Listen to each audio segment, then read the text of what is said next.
500,000 in youth funds and 1.4 million that will go to the 25 communities that we work with up north. So if you look at your community, and if you look at the population figures we got from Chiefs of Ontario. I was in a meeting. I went to their meeting one time, and they were debating how much money they should give to the communities, the 133 communities that they look after. They were debating which formula they should use, which population figures they should use. And they said that Indian Affairs population figures are about the best that they can work with. So that's what they approved to dispense childcare funds and gaming funds to their 134 communities. And so so this is the information I brought back to our board and to our chiefs. That population figures that are noted there are from Chiefs of Ontario. And this is what the Chiefs of Ontario had approved at that meeting I went to. So this is what we're using right now. Like, for example, Bearskin, my home community, Indian Affairs says there's 939, population that Bearskin has. So based on that, we did a population grouping. On the right-hand side, you see the number, the grouping that your community is with. So Bearskin is in the 750 to 1,000 population group. So they get 79,850 in regular funds, and they get youth funds of 16,100 and 38,330 in EI Part 2 funds. So Bearskin gets 134,280,000 to work with for the 6 months of this budget allocation model. And so as you go down, you'll see how much a community gets, and if you look at your community, that's how much funds you have available to put people to work or put people on training programs.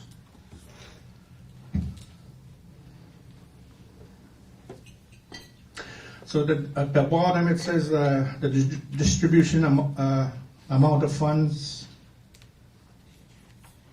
are only good for April 1 to end of September.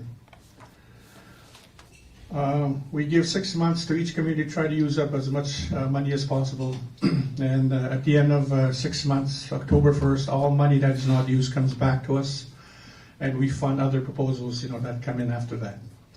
The main reason is we every year we have problems with slippage, with surplus of funds.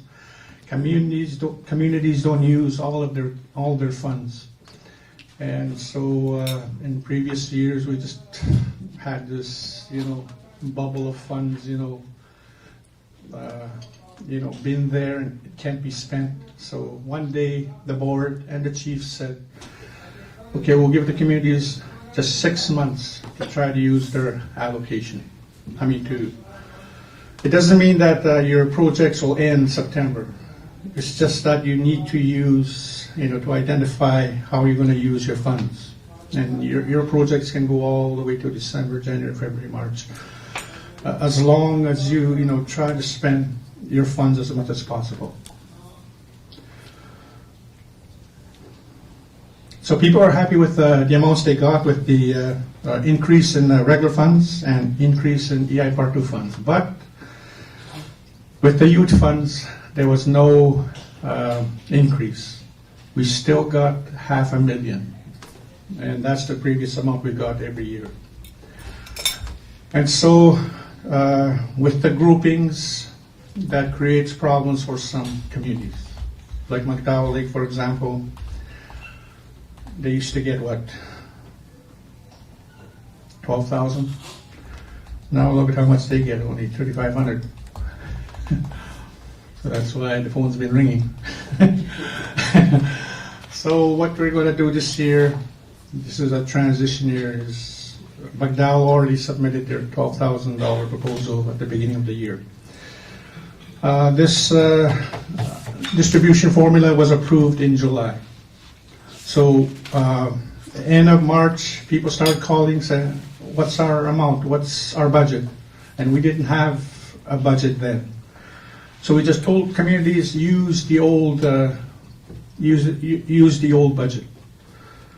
And McDowell, they looked at their old budgets, 12,000. So they submitted, a proposal to put, students to work during the summer. And then when this came,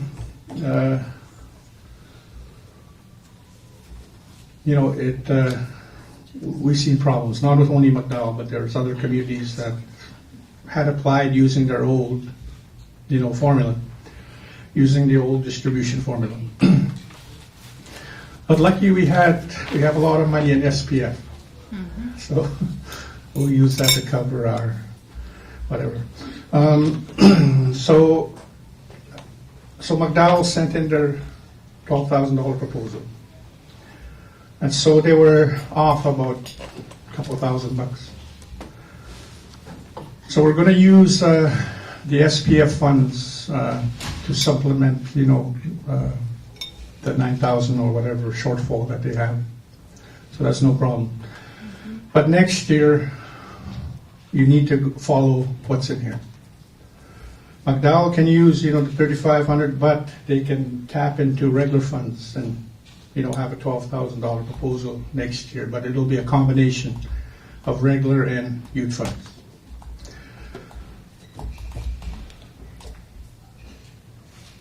Okay, understand? Some will get more in youth fund, but some will get less, depending on the group, on the population grouping that they're in. It was the board members and our financial person that hammered out this budget. And I think every month it changed because they saw things that didn't really pan out. And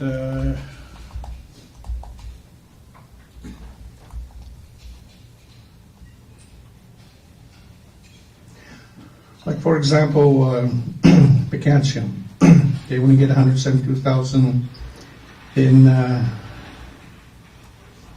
in regular funds. And Sand Lake gets 205,000. So the board member that looks after, IFNA raised the issue. How come Picantium is not getting the same amount of Sandy Lake? I mean, they're two large, communities. So we decided to give Picantium 205,000. It's not noted on there, but they'll get the full amount of 205,000 using slippage funds that will come in the fall. So this is the distribution formula that you need to follow as much as you can this year. But next year, for sure, we need you to follow this. For those of you that will go in a hole with your youth funds, don't worry about it. We'll cover it with SPF funds.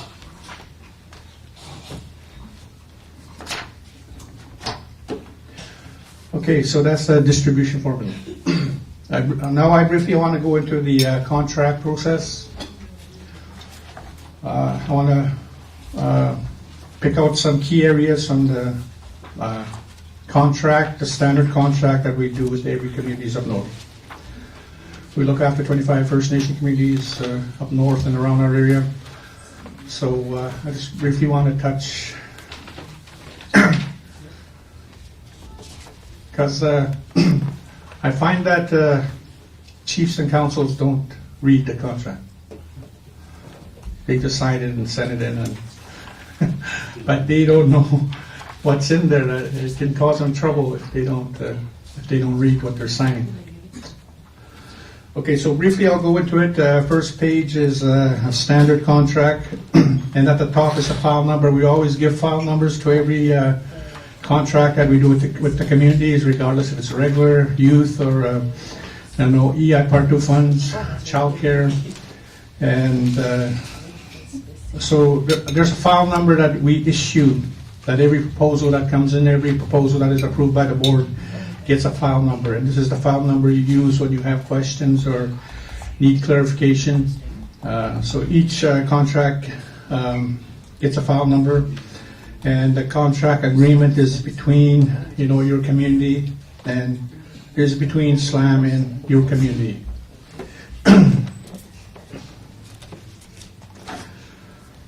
Okay, page 2, the mandatory employment related costs, the deductions that we need you to include in your application is how much EI you're pulling out. CPP, is your employees on CPP? You need to deduct that. You need to note that. Workman's compensation, vacation pay. These are the standard MERC costs, the benefits that need to be deducted from the wage rate of your workers, and it needs to be included and identified in your proposal. Overhead costs, the administration costs of the program that you're running. You're asking money for hydro, power, internet, paper, whatever, the administration costs of that project. Participant means someone who is unemployed looking for work. Special costs in F is again the ceiling of 5,000 that I identified that you can buy stuff for your program, but you need to keep the receipts and send the receipts to us on your payment claim. And H is very important. It says the participant involved must be a member of one of the 25 First Nation communities served by SLAAMB. So you can have, a Big Trout Lake person living in Bearskin Lake, as long as they're, part of one of the SLAAMB communities, they can be put to work. If a person is from Lansdowne House, living in Bearskin, we can't fund that person. That person has to get funding from KCATS or whoever's looking after Lansdowne. Because the funding we get is just for the SLAAMB communities, okay? KCATS, Schnabik, they get their own funds from the same source, but they get funding to just look after their membership, KCATS, AETS, whatever. But SLAAMB, the funding we get is for SLAAMB communities, okay? It's for SLAAMB people. And you need to identify that in the participant information form, where it asks your band and your band name and your band number, okay? So if you secretly employ a Lansdowne person, we'll send a bill to KCATS and they reimburse us. Hopefully. Okay, I'll go to the next page, page 3. The main one is number 9, recruitment plan. The organization undertakes to use its best efforts to recruit the participants in accordance with the recruitment plans set out in the employment training proposal. In Schedule A of the contract, it lays out the recruitment. Our recruitment plan is to recruit women, is to recruit unemployed people, welfare people, and youth. So this is the recruitment plan that we like to see. We'd like to have you be fair with all the people in your community. We want to see females in your training program. And I'm glad to see one of our CCW Level 1 trainees here, Kieran Beardy from Red Lake. She took the training with Lyona Trades Union Local 607, where they did the construction craft worker program, and she was one of the graduates of that program. So, let's give her a hand, Kieran Beardy. And we're going to bring her back. She's the one that's going to build the big buildings in Hudson, Ontario. So that's the reason why we, have this recruitment plan. We want females to be included as well too, because they want work. They can do, the work as well too. And So try to recruit with a wide range of people from your community. Don't hire the same people. Give chances to others that wanna work. Okay.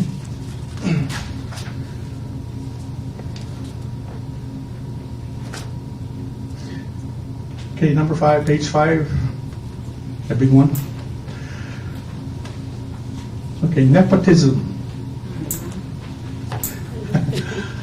Hiring your family members. Okay. Contract says you're not supposed to do that. Okay. But if you're from a very small community, there's not much you can do. What if you have a population of 25 people? What can you do? Everyone's they're all your relatives. So, but you have to be careful in who you hire, and try to avoid your family members. Give first choice to the others that live in the community. And paragraph 11.2, states what an immediate family means. Don't hire immediate family, which means don't hire your father, don't hire your mother, your stepfather, stepmother, foster parent, brother, sister, spouse, including common law, your children, stepchild, ward, father-in-law, mother-in-law, or relative permanently residing with the employer, officer, or director, as the case may be. Okay, so you have to be careful in who you hire, because we get calls at the office. Oh, chief is only hiring his family. That sort of thing. You've probably seen it or heard it as well too. So, this is what the chief and council sign. When they sign a contract. It's in there. So you have to be careful of who you hire, because there's people people that are jealous in the community. They call SLAAMB. The chief is just hiring his own family. Blah blah blah. So so try to be fair with the people in your community. Okay. Okay, section 12, books and records. You need to keep all the books and records in the office. And section 14, inspection. It says that when SLAAMB comes to your community, that you are supposed to give access, to the workers, to the project officers or whoever, is sent there to monitor and inspect the progress, of SLAAMB projects. One time I went to a community and, the finance officer was giving me a hard time. Said, who are you? Why do you have to come and, look at and check at our books? And I said to him, well, this is what the chief signed. If you look at, section 14, page 5, it says, a representative of SLAAMB can come to your community and ask for information about that SLAAMB project. It's your chief and council signed that away. So it gives me the authority to come, or whoever from SLAAMB, to go to a community and check, the books. Because sometimes we get calls, from a certain individual, half of the workers don't even show up on time. They're paid, 70 hours a week, and I see them, driving around the community and checking their traps and going ghost hunting when they're supposed to be working, that sort of thing. So, the boss sometimes sends us, go check it out. We'll check out what's going on with that project. So, so we have that authority to come and check your programs and projects, see if they're compliant. Okay, next page 6 under default. Like if community is not following the spirited intent of the contract, we can put a hold on it, or we can stop that project until the situations are resolved.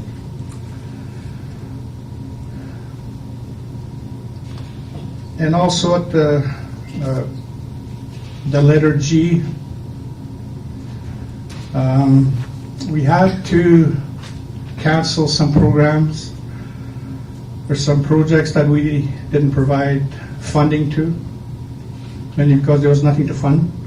Like when you don't send in, your program reports, your financial reports, we sent you letters, we sent you faxes, we sent you emails saying, we need, you to send in your payment claims and reports at a certain date. We have a deadline as well too, like after March, soon thereafter, we have to gather everything and give it to the auditors to look at, to make sure that everything is, in order.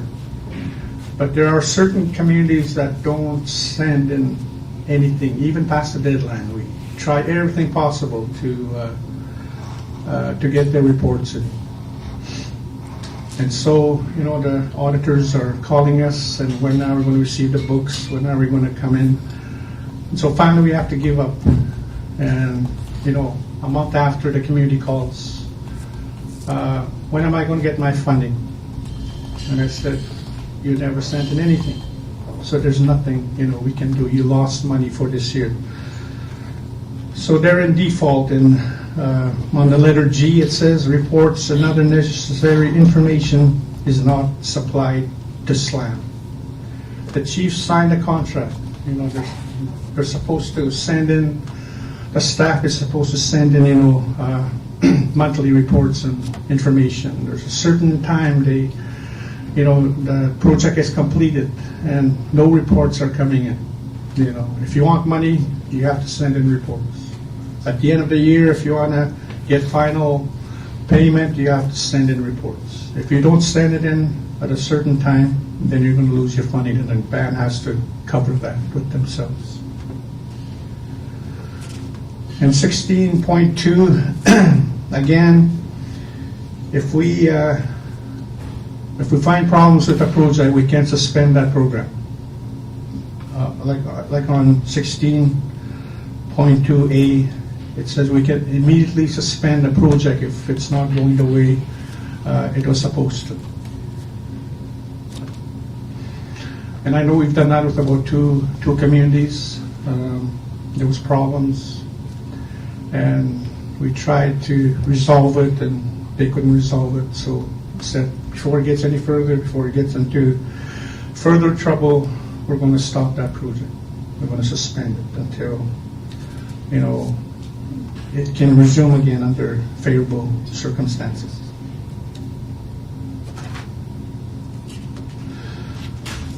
Okay, page 7, number 20, amendments. We can provide amendments to a project if you're running into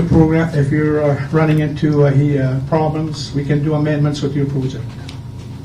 Like, for example, Pecancham, they got evacuated through fires twice, and their projects were running at that time. And then all of a sudden, everybody got evacuated, so there was no work. And then once they came back, the workers resumed. But there was a couple of weeks that nobody was working. So that means the end date would have to be moved, and monies would have to be carried, further weeks. So in that case, we can do what we call amendments.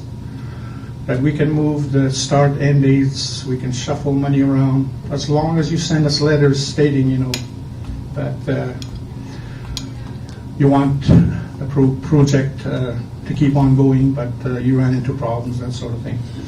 So we're flexible. That's the flexibility that we have now under SLAAMB. Like this morning when I said when we worked with CEIC in 1991, it was really hard to get amendments at that time.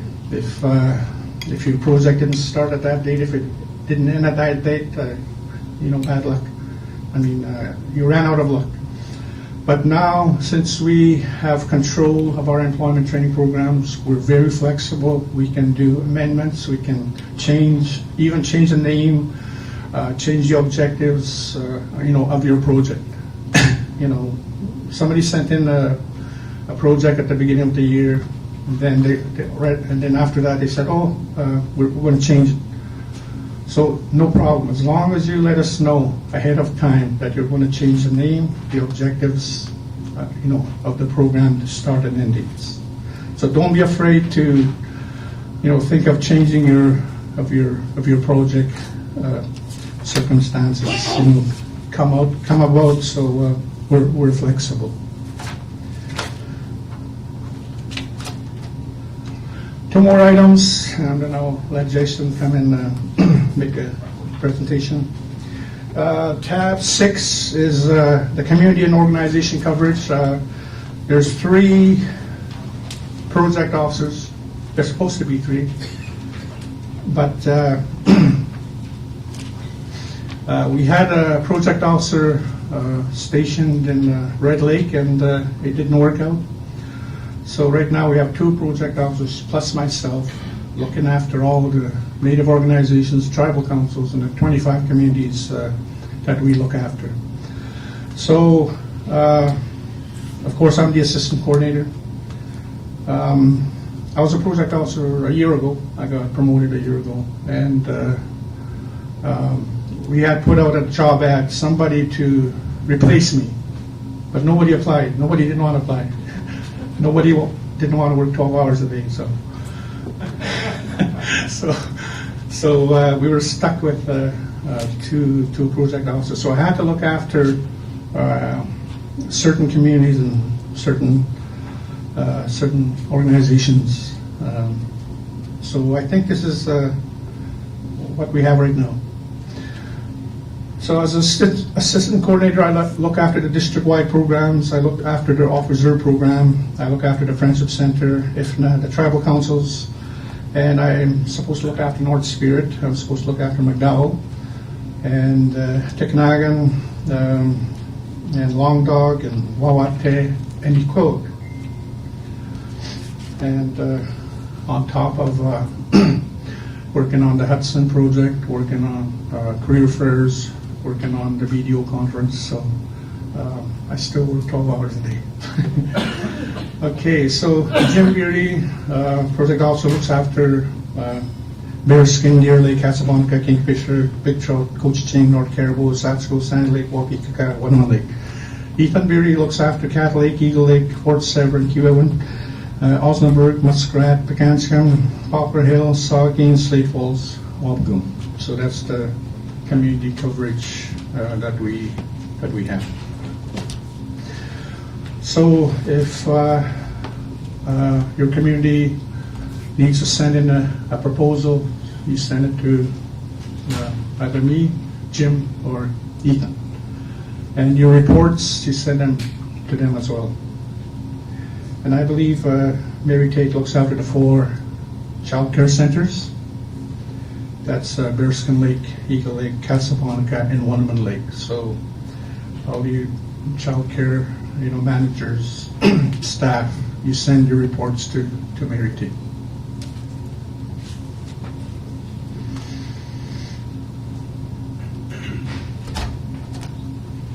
Okay, the last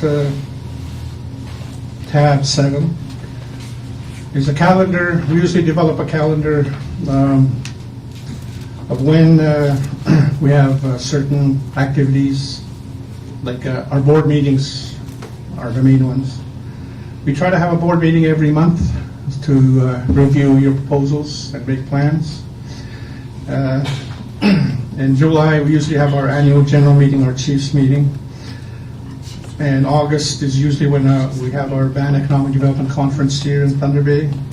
And then after that, we have teleconference. We, things kind of slow down a bit. So we, instead of bringing the board members together, we have what we call a teleconference. We just hook up, our board members that live up north, and if there's a proposal or a change that needs to be done, then they come online.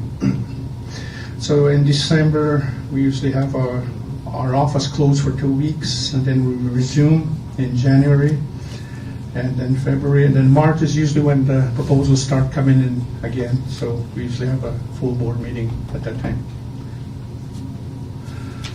So that's the schedule for you EDOs. You need to submit proposals a week before a board meeting, because it gives us time to assess your programs, your proposals. Not a day before, not an hour before. You still get those proposals.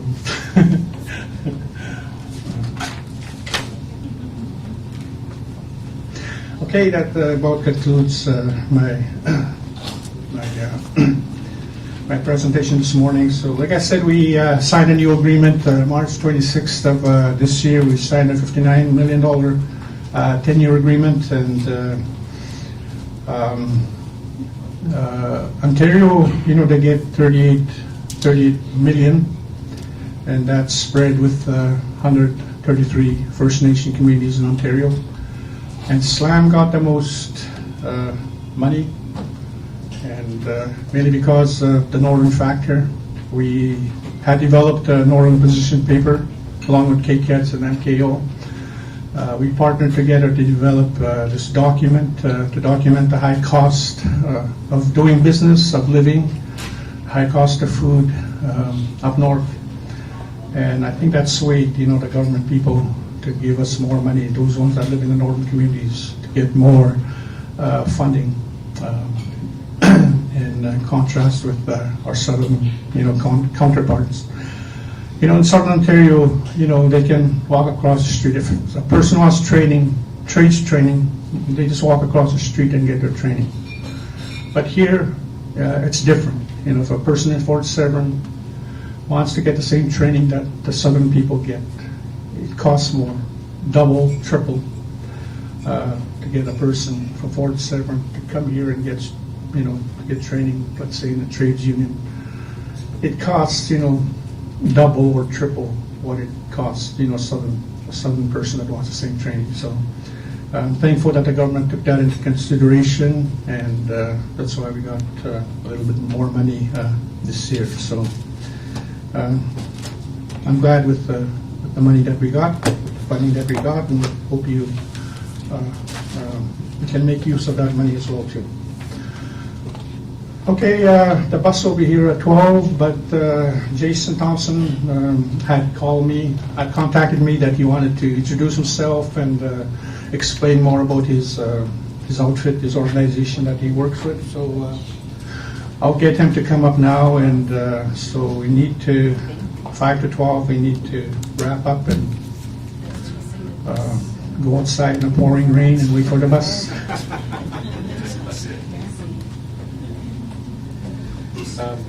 Miigwech, I won't keep you that long. I know people got to get moving, and I appreciate your time. As Ziggy mentioned, I'm the owner of a company called Superior Strategies, a very proud member of the Red Rock First Nation, located just an hour down the road. Probably one of the only 100% Indigenous-owned safety training company, operating in Ontario, as far as I know. And I also co-own with my partners from Kingfisher and Wanneman a supply company. So again, one of the only 100% Indigenous-owned supply companies operating in Ontario. And one of the driving factors behind that was the call from corporate Canada to say, what, we're looking for Indigenous businesses.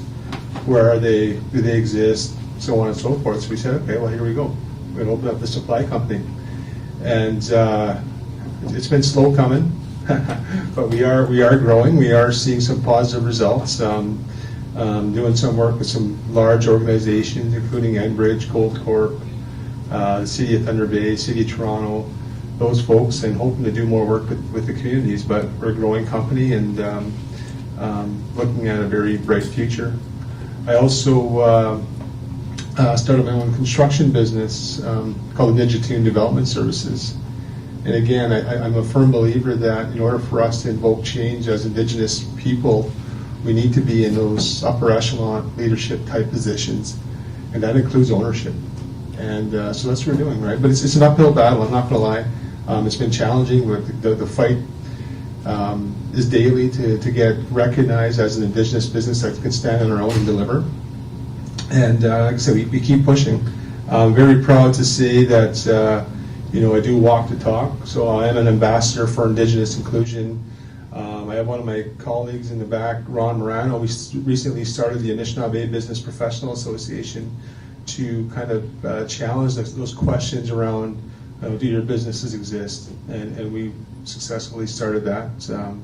We recently completed a training program in Sulakot in partnership with Parent Construction for some of the SLAAMB community members. And Bill Dilly, some of you may have met, is one of my instructors, and he was up there doing a great job. But just to talk a little bit about superior strategies, I started the business about 12 years ago. I'm very passionate about health and safety, and ultimately it was also a way to help pay my wife's way back to school, and seen the need and continued it from there. And so I basically started out doing health and safety training, first aid training, and traveling around the different communities, doing a wide variety of first aid training. We are a training partner of the Canadian Red Cross.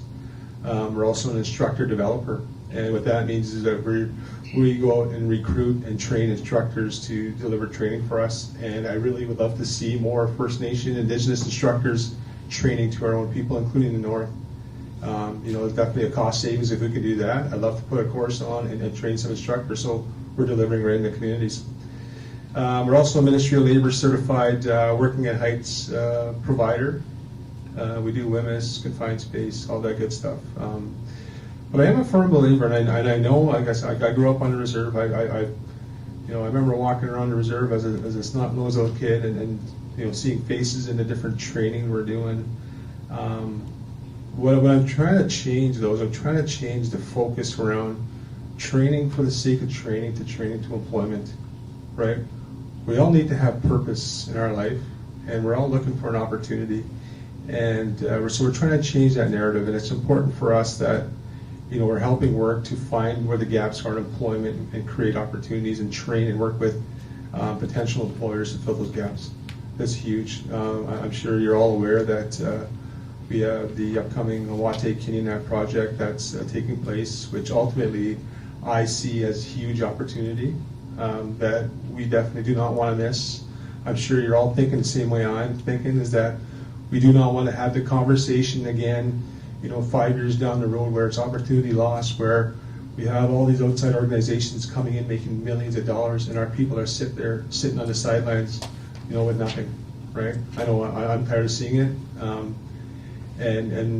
We on the eastern side, northeastern side of Ontario, with the east-west tie line, we're heavily involved in that. And I will tell you honestly, you see the blue Valor trucks kicking around here. I'm one of those folks that are holding them accountable, saying, you know what, we have Indigenous businesses, we want opportunities, we want jobs, we want inclusion, right? And holding them accountable. And it's the same thing with the Wate project. I'm sure you're sitting there going, how do we get involved, right? And if I can be of assistance in helping, by all means, let me know. I will use my contacts to help that. But we also do employment-based training. I work with a company called OTEC, Ontario Tourism Excellence Corp, where we've done hospitality and tourism training, service excellence. We've done some remote line cook training, but a wide variety. And again, I will deliver this message. I get people calling me for TDG training, transportation of dangerous goods. And I'll coach you and say, what are you looking for? Why do you want TDG training? Unless you're handling chemicals all the time or shipping bulk chemicals, TDG training is really, it's really useless, right? Unless that's part of your job requirement. Maybe I'll offer some training or ideas of something that's more of a necessity, right? Or even, I was talking to Bill about this. We spend a lot of money on training. I know how expensive training can be. But I'd be willing, if we can train our instructors in our communities to deliver in-house. I'll give you my program. I'll help you get to where you need to get to, right? We've all been down this path, and then I speak honestly about surface miner training and the Common Core training and all that sort of thing. I've heard this buzzword around our communities for so darn long, where it's Common Core, Common Core.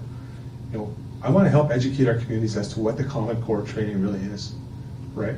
Unless you have someone willing to sign you off and say you're competent, you're not receiving Common Core training, right? That's the honest to God truth. And if I can help educate so that people get signed off, so they're actually getting their MTCU transcript that says, here, I have my Common Core. That's what we want to get to. That's what we want to achieve, right? And the same thing with apprenticeships, pre-apprenticeships, right? I don't like the term pre-apprenticeship. Ultimately, you're an apprentice or you're not an apprentice. So if we can get people to sign on as apprentices and start working, so we're building up those skill levels, that's what we want to achieve, right? I think we all want to achieve that. And grow trades. Like Ziggy mentioned, going to trades, huge demand.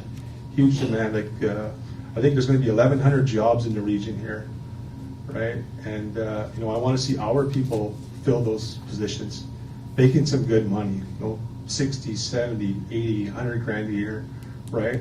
But I'm a firm believer that the reason why we're not filling those positions right now is these work environments have never been welcoming to our people.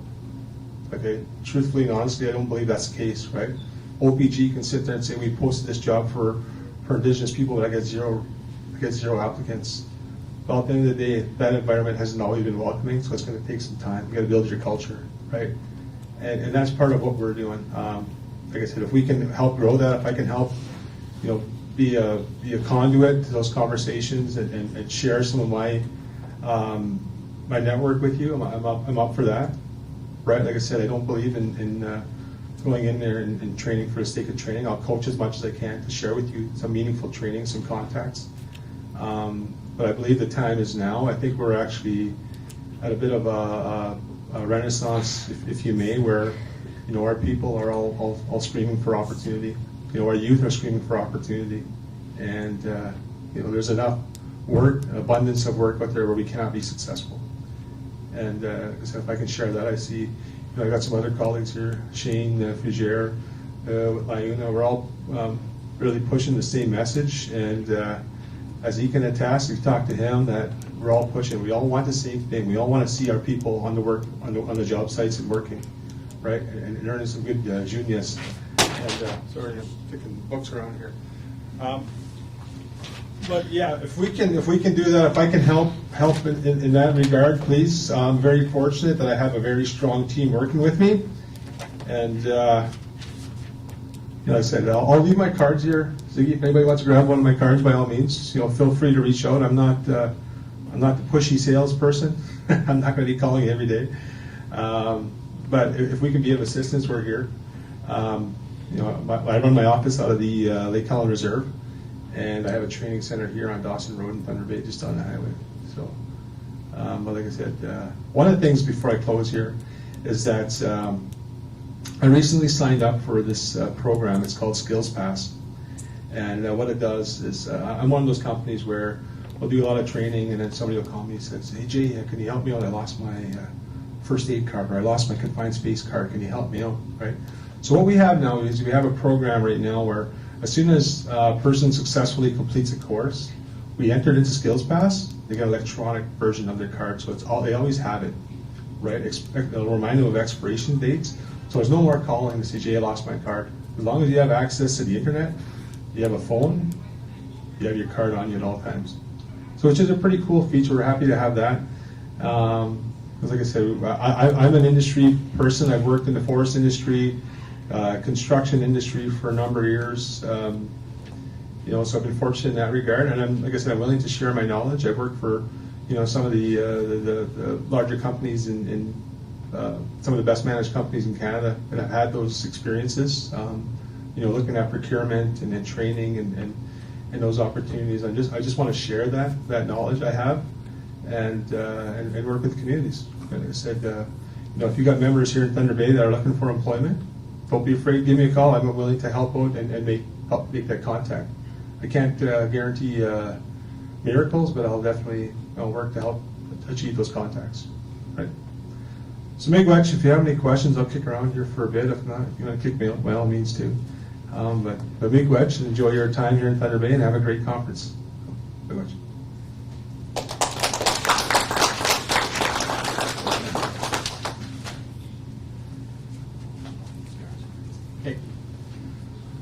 Okay, thank you, Jason, for that quick presentation. Maybe we'll have more later, and maybe next year we'll invite him to make a presentation, a full-blown presentation.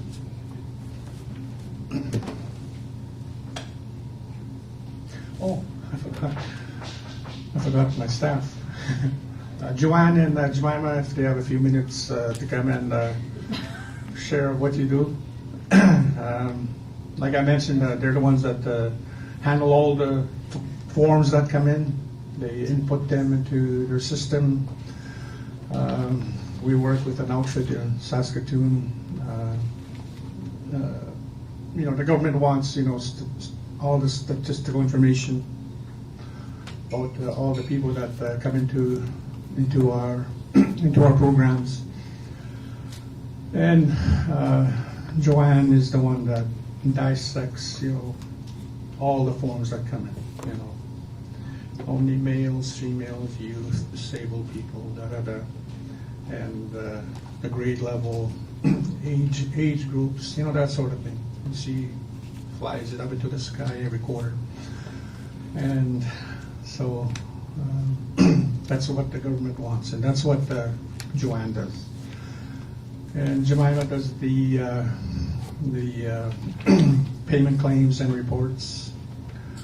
And she's the one that works on budgets. She is the one with the magnifying glass. She saved our heights a couple times through the years.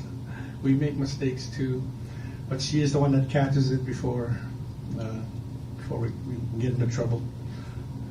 So they've been there quite a long time as well too. So I'll give them a few minutes, Jemima and Joanne, to come and explain a little about what they do.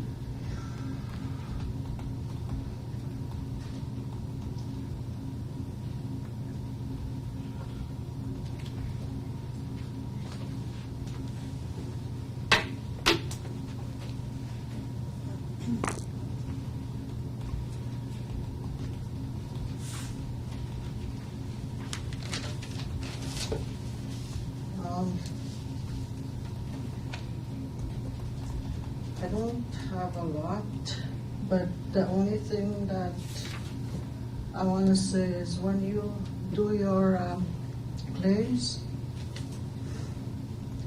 try to claim the special costs. All you need are receipts, because most of the time when we get the payment claims, nobody claims special costs. If you need a copy of the approval letter, just call me and I will send it to you. Other than that, when I mail the contracts, I make sure I include all the forms, but they always come back. I don't know, you're supposed to keep those and fill them out. That's all I have.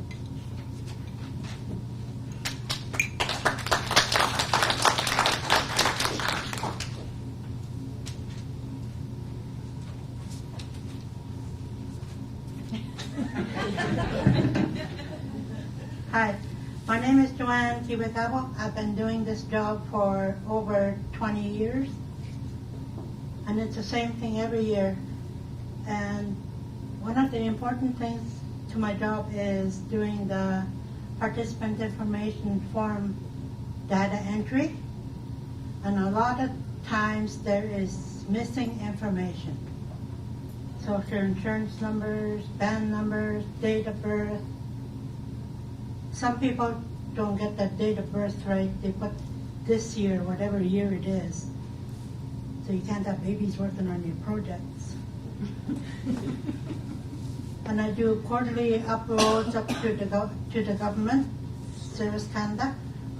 And sometimes you can't enter anybody because of the missing information. No matter how many times I send forms out, there's always missing information.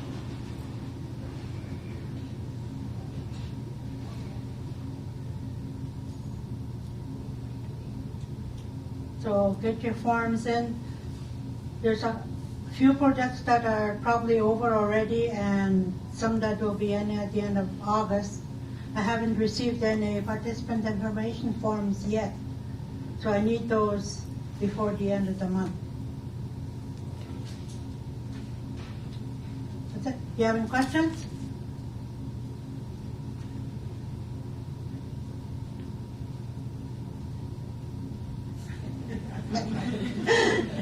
I guess everybody knows.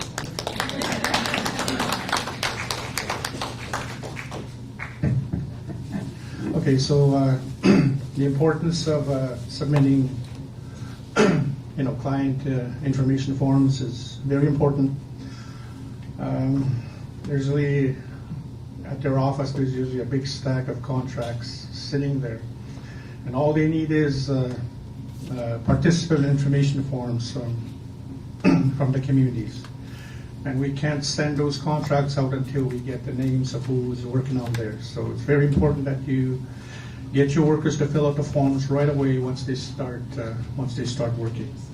And on EI projects, try to get the EI verifications to us so we can verify to see who can work on your EI projects. And your summer students, catch them before they leave the community to go back to school.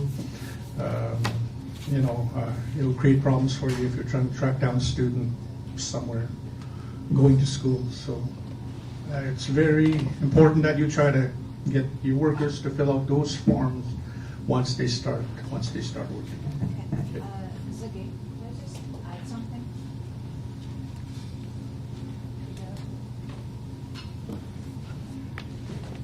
Okay, Charlotte here again. I went around and I passed out this file to some people. For those of you that did not get one for your community, can you please raise your hand and I will have my assistant come to you to take your information, your email, phone number, what reserve. That way, because this is my last package.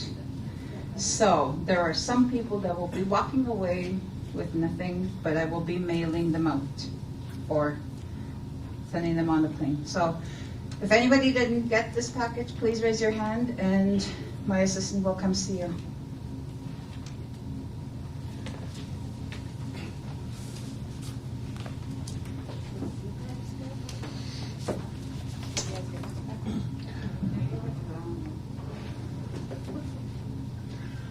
Okay, and on a sad note, I got an email from someone that one of our former trainees passed away at the hospital this morning. And he was on one of our training programs in Silicon. And but he, after his training, worked at the grocery store there. And we didn't know he was sick or anything. I seen him last week at his workplace, and he looked okay. But on a sad note, he had passed away. So yeah, we run into those things as well too at our workplace. Okay, so we'll wrap up early so you can go get your umbrella. The bus will be here at 12 for the tour of the Tranus Training Center. And 1:30 we'll start here again on the dot. Wate Power is going to make a presentation. Marlon Gasparado, you'll be making a presentation. And the biggest presentation of today will be at 2:30. Dr. Tracy Galloway from the University of Toronto will be coming here to make a presentation on the high food prices and food subsidy policies of the government. There was 78 million given to the Northern Nutrition Program, which is supposed to lower the costs of food up north, lower the cost of freight costs up north. But she did a study, and she found that there's, problems with it. So it's going to be a really good presentation, especially if there's a Northern store in your community, and if you have your food and products brought in by plane. So a really good presentation that you need to hear at 2:30. Okay, so we'll wrap up now. Get ready. There'll be a big bus sitting outside, and they'll take you to Taranis Training Center. They'll provide lunch for you and take a tour of their facility.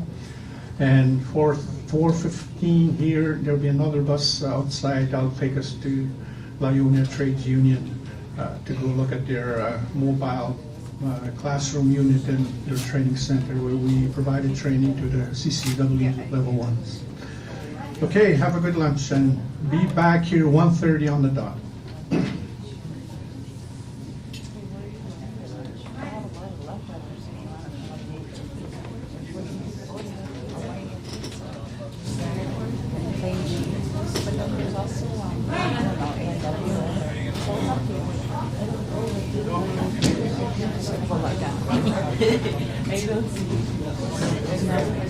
I really wanted to go to big ones also, but you know what?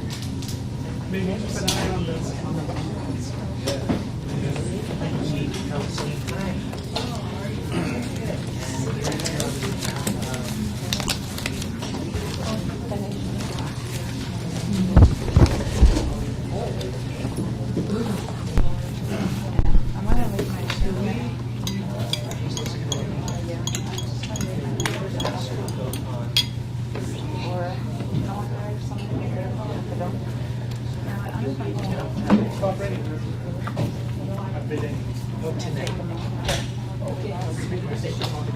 Message me. Yeah, that's fine. Jason will try and not touch base her. Take care, okay. Nice seeing you again. Okay, good. So I'll, do you have Darren's phone?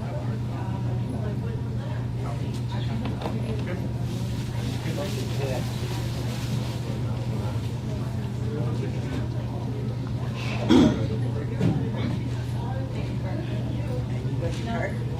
Okay. Okay. So, any word on any of the other students or anything?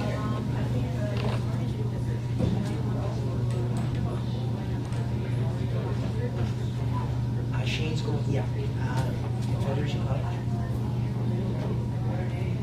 Perfect. Yeah. Yeah.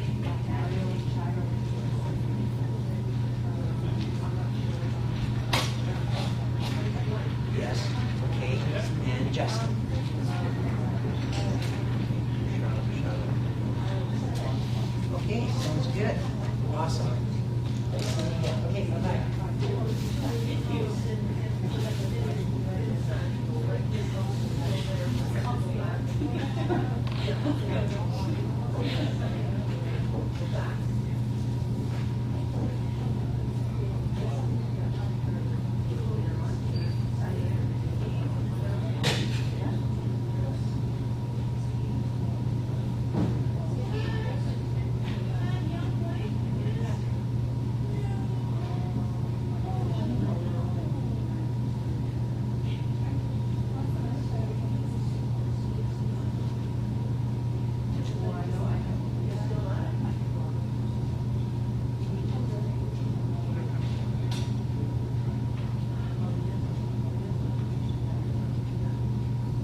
They're still with the tour. Oh, you didn't go this time? I did. I just got back. Oh, you took your own vehicle? Yeah. Oh, okay, gotcha.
Ethan, your dad should have pushed you. Okay, we're going to get started with our workshop and conference. We want to stay on track because we got 2 speakers, and then we're having another tour this afternoon at 4:15. There'll be another bus waiting outside, so we're all over the place, or we're all over the city today. Okay, so our next presenter is from the Obligabon Services Limited Partnership. They're part of WATE. Yeah. And they'll be talking about their programs and what they're doing as well too. And I believe we are partnering with them on some training up in Silicon. And so Marlon is here.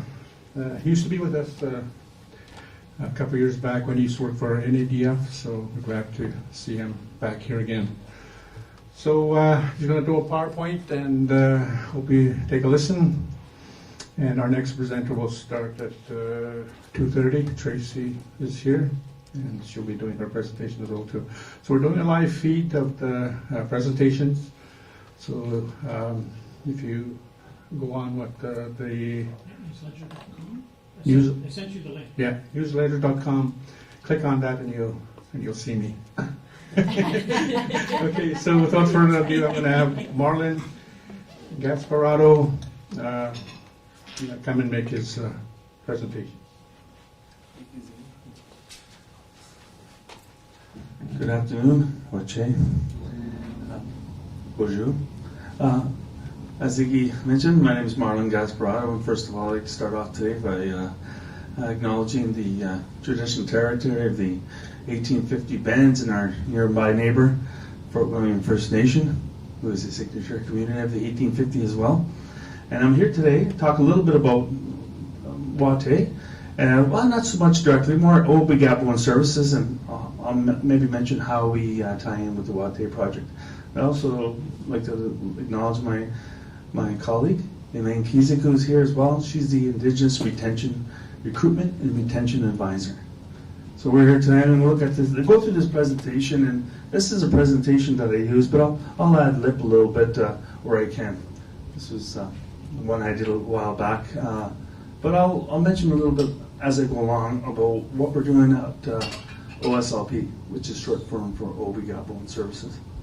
First of all, maybe I'll just mention before I get started that I think a good number of you are familiar with the WATE Kilowatt Transmission Project. You're members. You heard all about it. I'm not going to sit here and tell you a bunch of things you know already, but it's 1,800 kilometers of line extending to 17 remote communities. A feed has already been constructed to upgrade line between Red Lake and Pekanjikam, who now has power. I think they're still implementing some local power. Like, for example, this is not my area of the project, but I think one of the things that they're looking to do is upgrade the school, get a feed line into the school, because last I heard the school was running on a generator still. So there's different kind of work like that going on as well.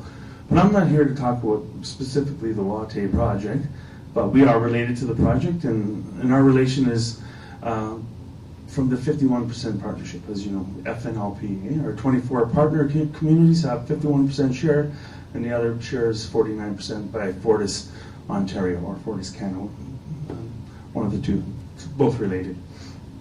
So OSLP, Obligabon Services, was created to provide a number of services, including consultation services and engagement, training, and business readiness and business development, more or less, and those type of areas. Any areas are all there, anything you think of? Environmental as well, eh? Environmental assessment and stuff like that. So the engagement portion. So that's still underway, and being the training coordinator, that my position, I began in August 2017, so almost 2 years now. Actually, just over 2 years, wow. So we've done a numerous of training projects, and that's what I'm going to go through today, of what we've done a little bit and what we are hoping to do in the near future. So maybe we'll start with that, Nate. Okay. So one of our main funders, our funding program, it was approximately, it was a $4.105 million project, and the finance for that was $2.769 million of direct training funding. So that would be funding that goes directly to the participant, for the participant to get engaged in training. And I'll talk a little bit more about where we stand with that.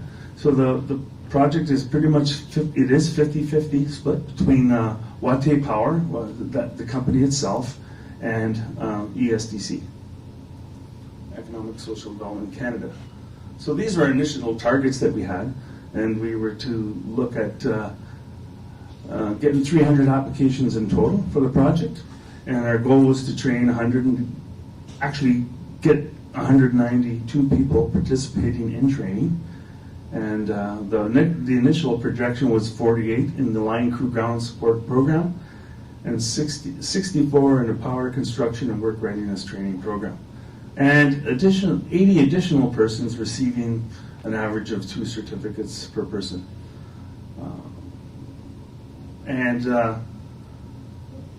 So you'll see that number of 300 and 192 actual people participating in training. So the difference between that is 108.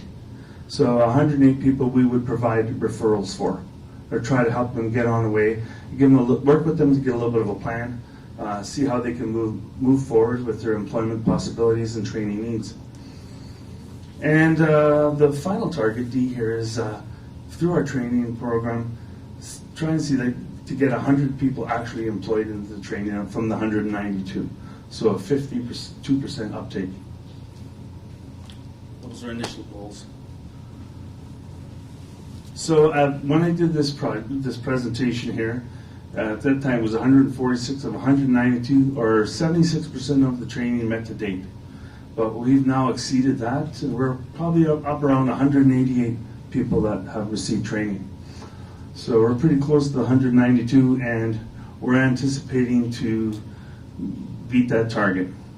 So at the bottom there, at one time, I think it's on a future slide, where we are right now. So these are different areas of training to date, and I'll skip by that on breaking that down, and I'll get a little bit more into the training itself.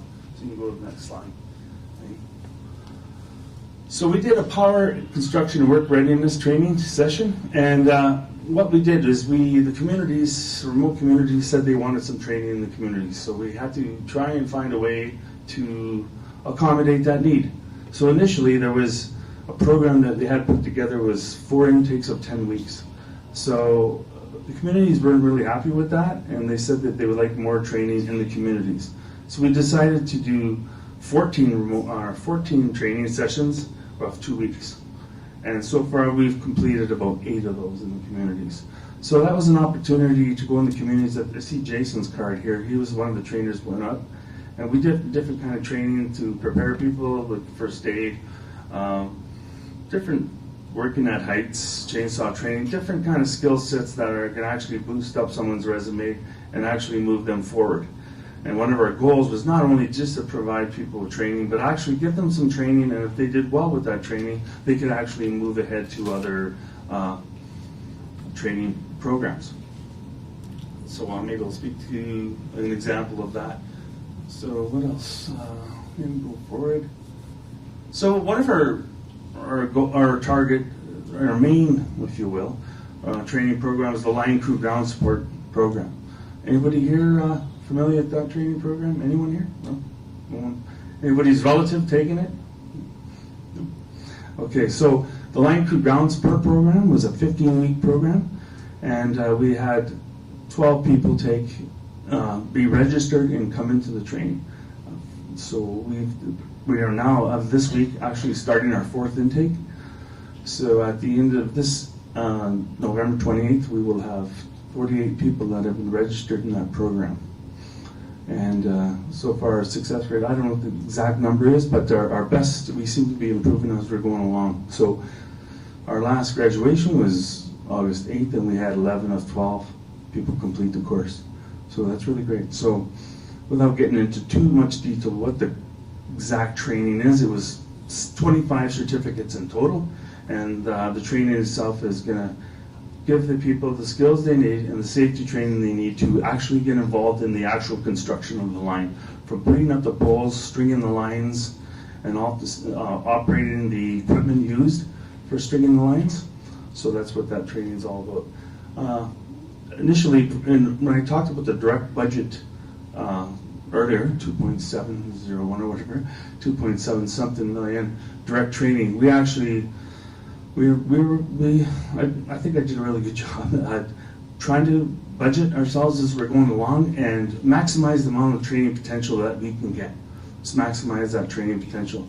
So that's what we've been doing, and as a result, it looks pretty darn good that we're going to be able to fund a 5th line crew ground support training program, and that will be in March 30th and run to July 10th, I believe. So if you go to the WATE website or contact us at OSLP, you can get an application if you have an individual that's interested in taking that 15-week program, because we're always looking for good applicants.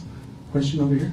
Yeah, I was just wondering, if this is the same program that you're talking about, was there somebody from Big Truck Lakewood took it? Yeah, I think we got Last name Beardy? Ron Thompson? Samson, yes. Okay, Yes, yeah. yes. I just saw his graduation pictures and I was Yeah. wondering what it was he took. Okay. Yes, he was one of the successful graduates. Yes. Successful, did a great job, for sure. Awesome. Yes.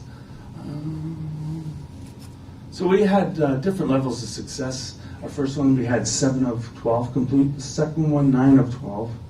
And this latest one, as I mentioned, 11 of 12.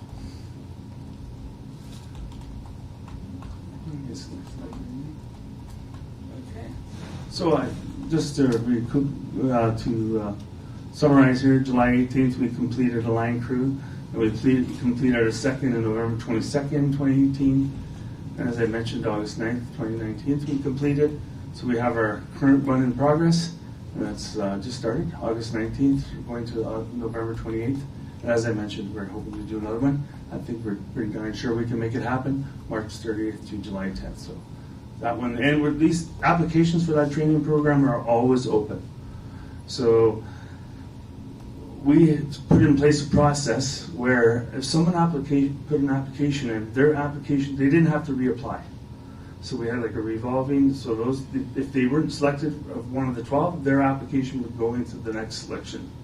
And I think we've had a good success at giving everybody a real good opportunity at going in. So, for example, in our last training program was a line crew ground support program number 3. An individual that graduated and did a real fine job from Kingfisher Lake was actually my first applicant to the line crew ground support program. And he never got in the first one, never got in the second one, he got into the third. And as I mentioned earlier, how we tried to structure the training was we did a 2-week training in Kingfisher. And that individual actually participated in that training, did very well, attended, was very punctual, did a good job, and he found himself, and we like to look at that as a sense of completion and a sense of dedication, and he found himself getting into the 15-week program, and he's been successful. So that's what we were hoping to do, and it was nice to see that happen.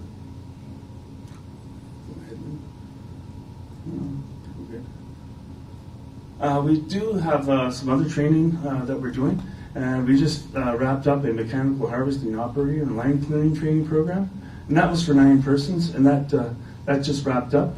And we are currently working on a remote camp and cooking camp services training program. We're hoping to get that started next month.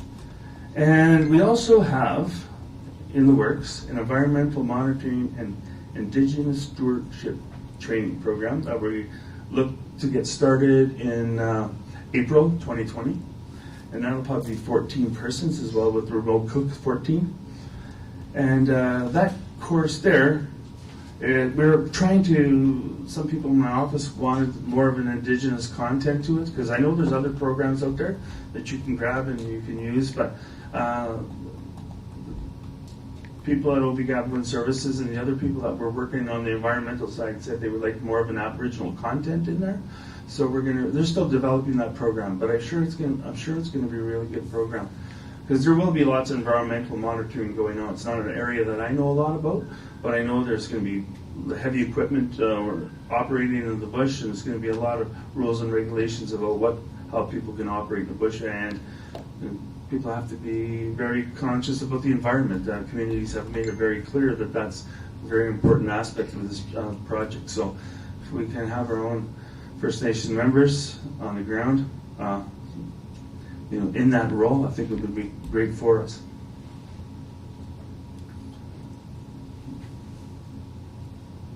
Okay, I talked a little bit about the dollars earlier, how we were trying to maximize that, and that's happening. I guess we can go to the next one.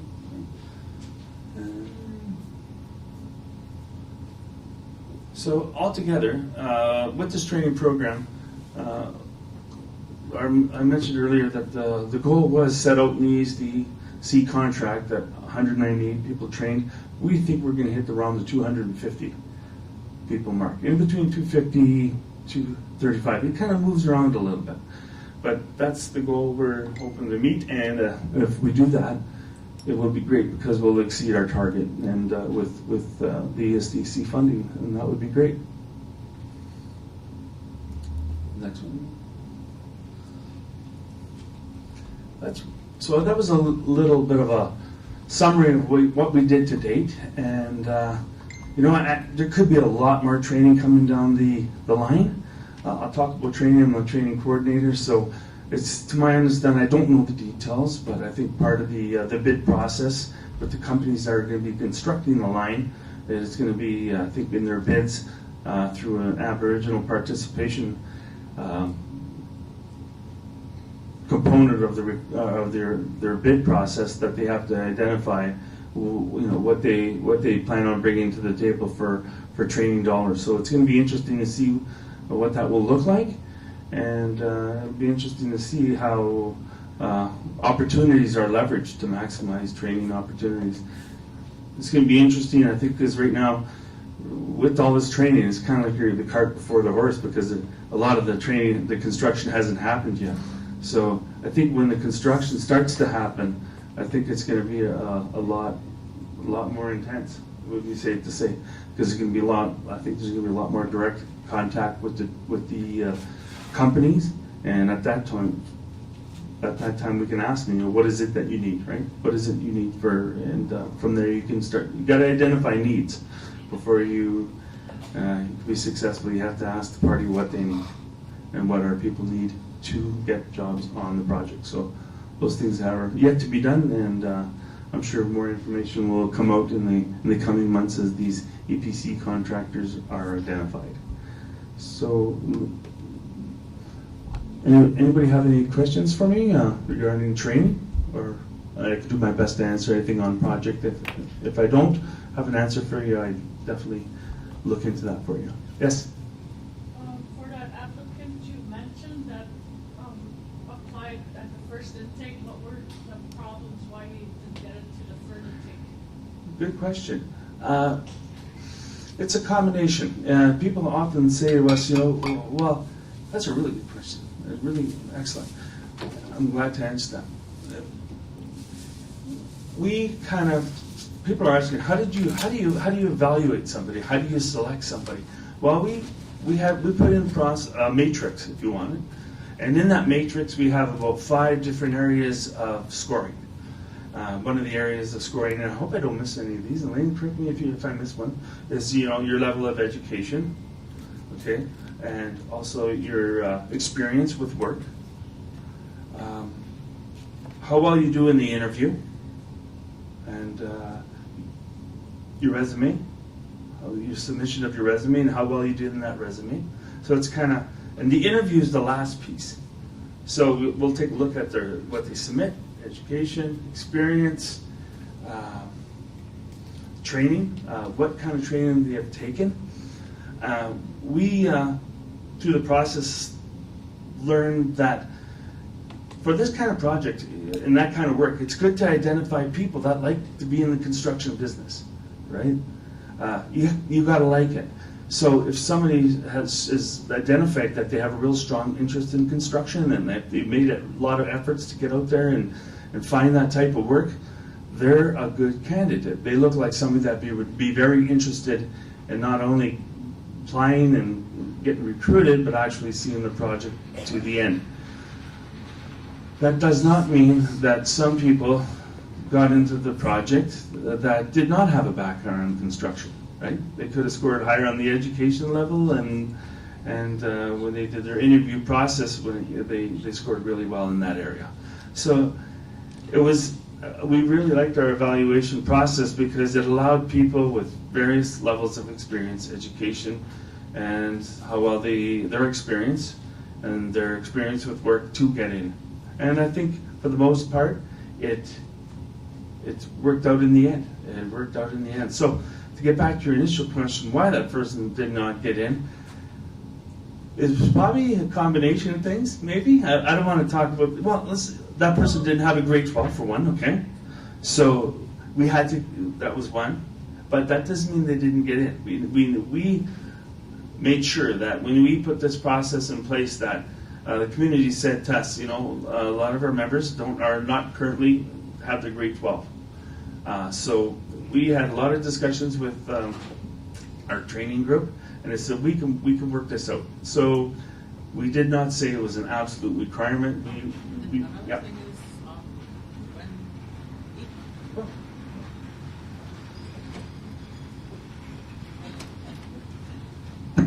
The other thing too is that every application that we received so far keeps going back into the intake for, like say this guy was in the line for when he first applied for the line crew.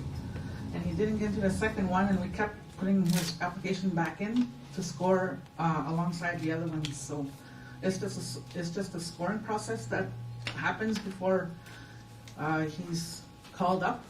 So when he was finally called up, he did well on his interview, and we liked his interview, so we selected him. Okay, so all the applications that we have on file are still on file and are still active with us.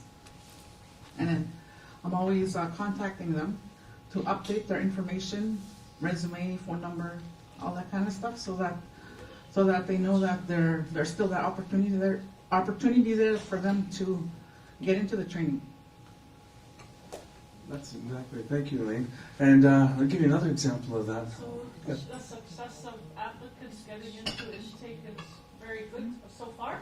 It's pretty darn good. I think we got 7 out of 12, 9 out of 12, and 11 out of 12. So we seem to be progressing forward, and we're pretty happy with that. We're pretty happy. Yes. So yeah, and just to add to what Elaine said, there was another individual. So one thing is really important that we're also learning is that, what is your interest? Like we had a fellow that he was actually selected for the first intake and didn't show up. Okay? So I talked to him and said, hey, how come you're not here? Can you get here? And he was kind of waffling. He had a few issues about whether or not he was going to come. I said, well, maybe the next time's better. Maybe the next one will be a better time for you to start. He agreed. But but in between that start of that intake and the next one, he never called. He never called to say he was interested, right? He should have called. He should have called and let us know that, hey, I know I wasn't there for the first one, but I'm really ready to go for the next one. Didn't do that. He never got selected for the next one. We really needed to hear from that individual. So we like to hear from the individuals, not just submit an application. Give us a call and always keep in contact with us and say, hey, that's really gauging your interest. And that's perhaps the most important part above education and all the rest, is someone really showing that they're interested in the project and they want to succeed and they want to do it. We love it, Elaine? When someone calls and they're all happy about it, they just, like, this person just wants to go, they want to do this, and that's what we want to hear. Hi, I'm not sure. Okay, so my question is, when you select people and they go out for training, it's usually in Thunder Bay here? Sometimes, yeah, the line crew ground supports were in Thunder Bay. Oh. This particular 15-week program has been held here. Okay, Yes. and so these applicants, or successful applicants, do you provide training allowances? So we do. We currently have a $15 an hour stipend for every hour of training that they take. Okay, and what does that usually work out to? We broke up our 15-week program into 35 hours a week, so that'd be 70 hours every 2 weeks. Okay. So I think times the 15 comes out to about 1,050, if I'm correct. Okay. And we also provide a training, depends on the arrangement.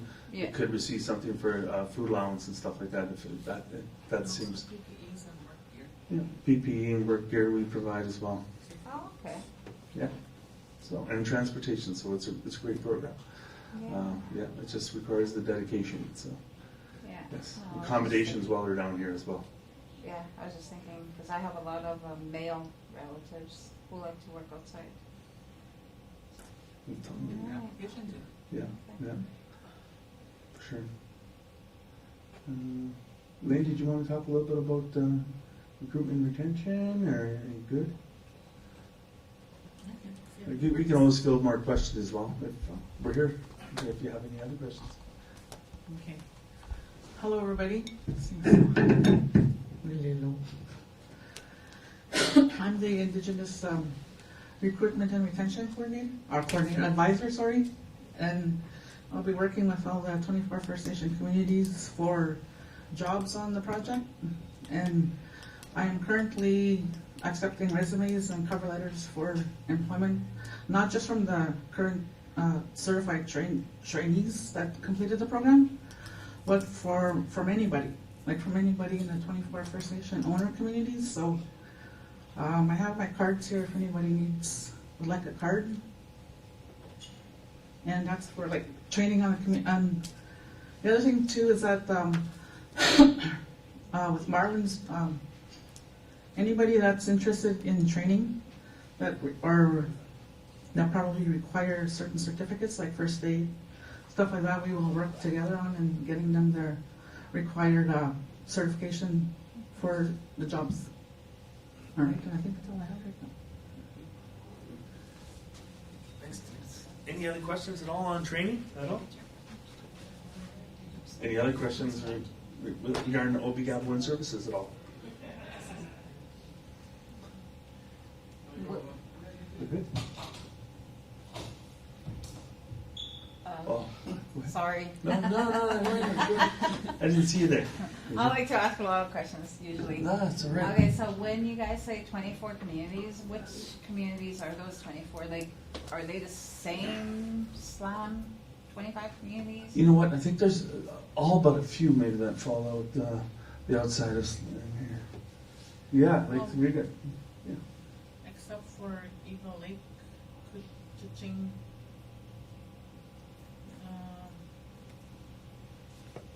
Fort Severn, yeah, Fort Severn, except for those three. Oh, okay, so Eagle Lake. Yeah, Eagle Lake, Kuching, and Fort Severn, right? So Saugeen is in there? Yes. Yeah. Yes. You guys deal with Saugeen? Yep. They Okay. were a recent. They came on with Misha as the 23rd and 24th. But not Severn. Yeah, they never. I guess I wasn't there from the beginning. How the initial outreach gone and how the partnership was and how it was all. You can't just build a power line for one community. So Yeah. the more communities you got, the better, right? So I think that was always probably the effort for economies of scale in the construction and finance and models, economic models to make a successful project. The more, I'm sure that was one of the goals. Yeah, no, I was just asking about Severn because I had just said to her, I said, oh, you should get your brother to apply. And she's from Severn. I'm from KI, so. Yeah.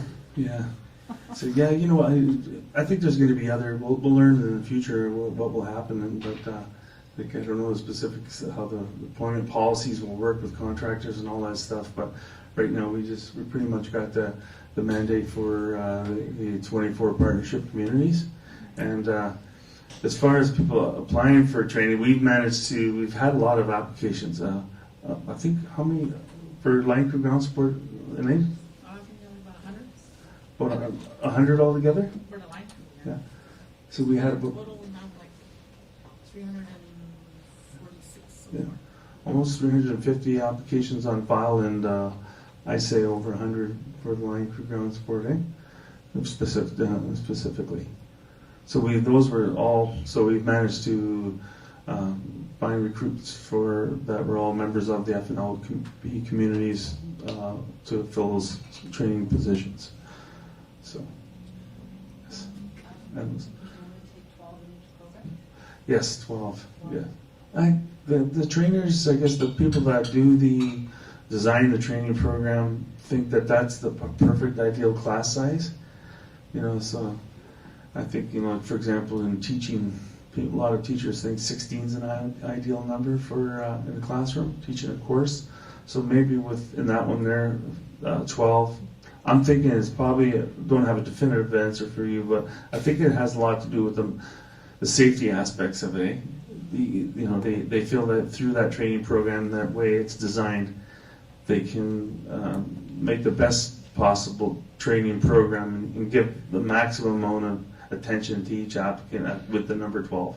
Maybe when it goes over that, you start to split up the time a little too much, and each individual doesn't get the required time and they need to engage with the training. I think that's pretty much. You were offered the forestry, Yes, we did. and you just did that this year, right? Yes, we just completed that last week. So that prerequisite was to have heavy equipment experience? Well, that was something we looked at. We threw that out there because you want to, we would like to see people that are interested in operating large equipment. So that stuff that they trained on, processor, fellow puncher, and skidder are large pieces of bush equipment they use for harvesting, and I think it was probably best suited for those people that are interested in that kind of heavy equipment. It's essentially heavy equipment, just a specialized heavy equipment. So we felt that that type of person would fit, and we're trying to attract people. So we're trying to put it out there and attract people that would be interested in doing that. So that's why we put that in there. Yes, we just did the one. Yeah. Well, according to the existing budget, and I mentioned we got the environmental, we got another line crew ground support, and we'll monitor the budget and see if there's a possibility of doing some smaller trainings along the way. I mentioned the cook training. So we'll always look at the budget and see what's available, but right now we have a budget tabled for the existing programs that will end the program. Our current funding program runs till July 2020. So we have to get all the dollars spent and put the best training program forward within that time frame. So, but if other opportunities and dollars become available within the current budget, that we can do possibly other things. But some of these programs are pretty costly, like the line crew, the forestry. They're quite costly. So it's probably highly unlikely that enough budget dollars will become available to have a second mechanical harvesting, and so I guess in the future we'll have to just demand. We'll try to gauge demand. I don't know what the future looks like. I'm just worried about July 2020. See what fill my applications to that point, but I think there'll be other opportunities coming forward, as I mentioned, as contractors get selected and whatnot. Yes. My partners? Well, her name's Viola.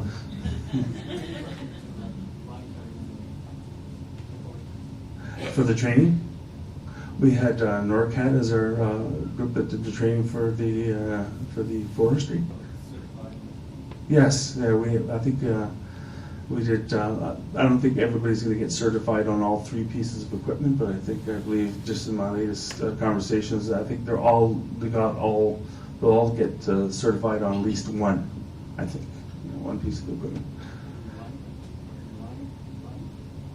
Lineman, that one there.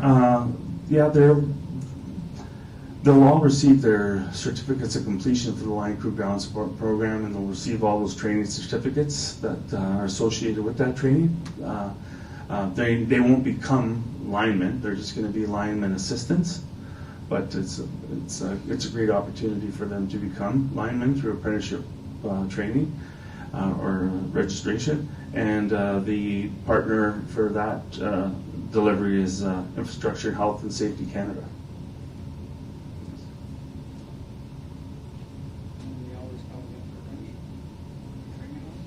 Not through that. I guess, I think maybe at some point that will be. I think there's something that could be accounted towards their apprenticeships. That can be. I think they can be considered. So when that individual gets signed up with their employer, I think they can probably look at that and put it towards some hours of completion towards their apprenticeship. I can't say 100% that that's the case, but I would bet so. I'm pretty sure it can be.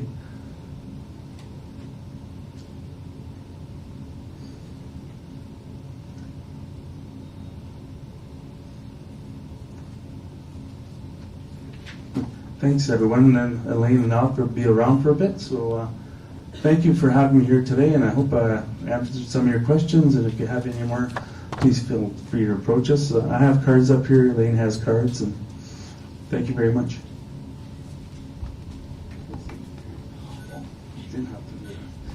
Thank you. Okay, thank you, Marlon, for your presentation on Opagabo. And Opagabo, and for those of you that don't know what it means to stand up or rise up, and yeah, in Cree anyway. Okay, so I get to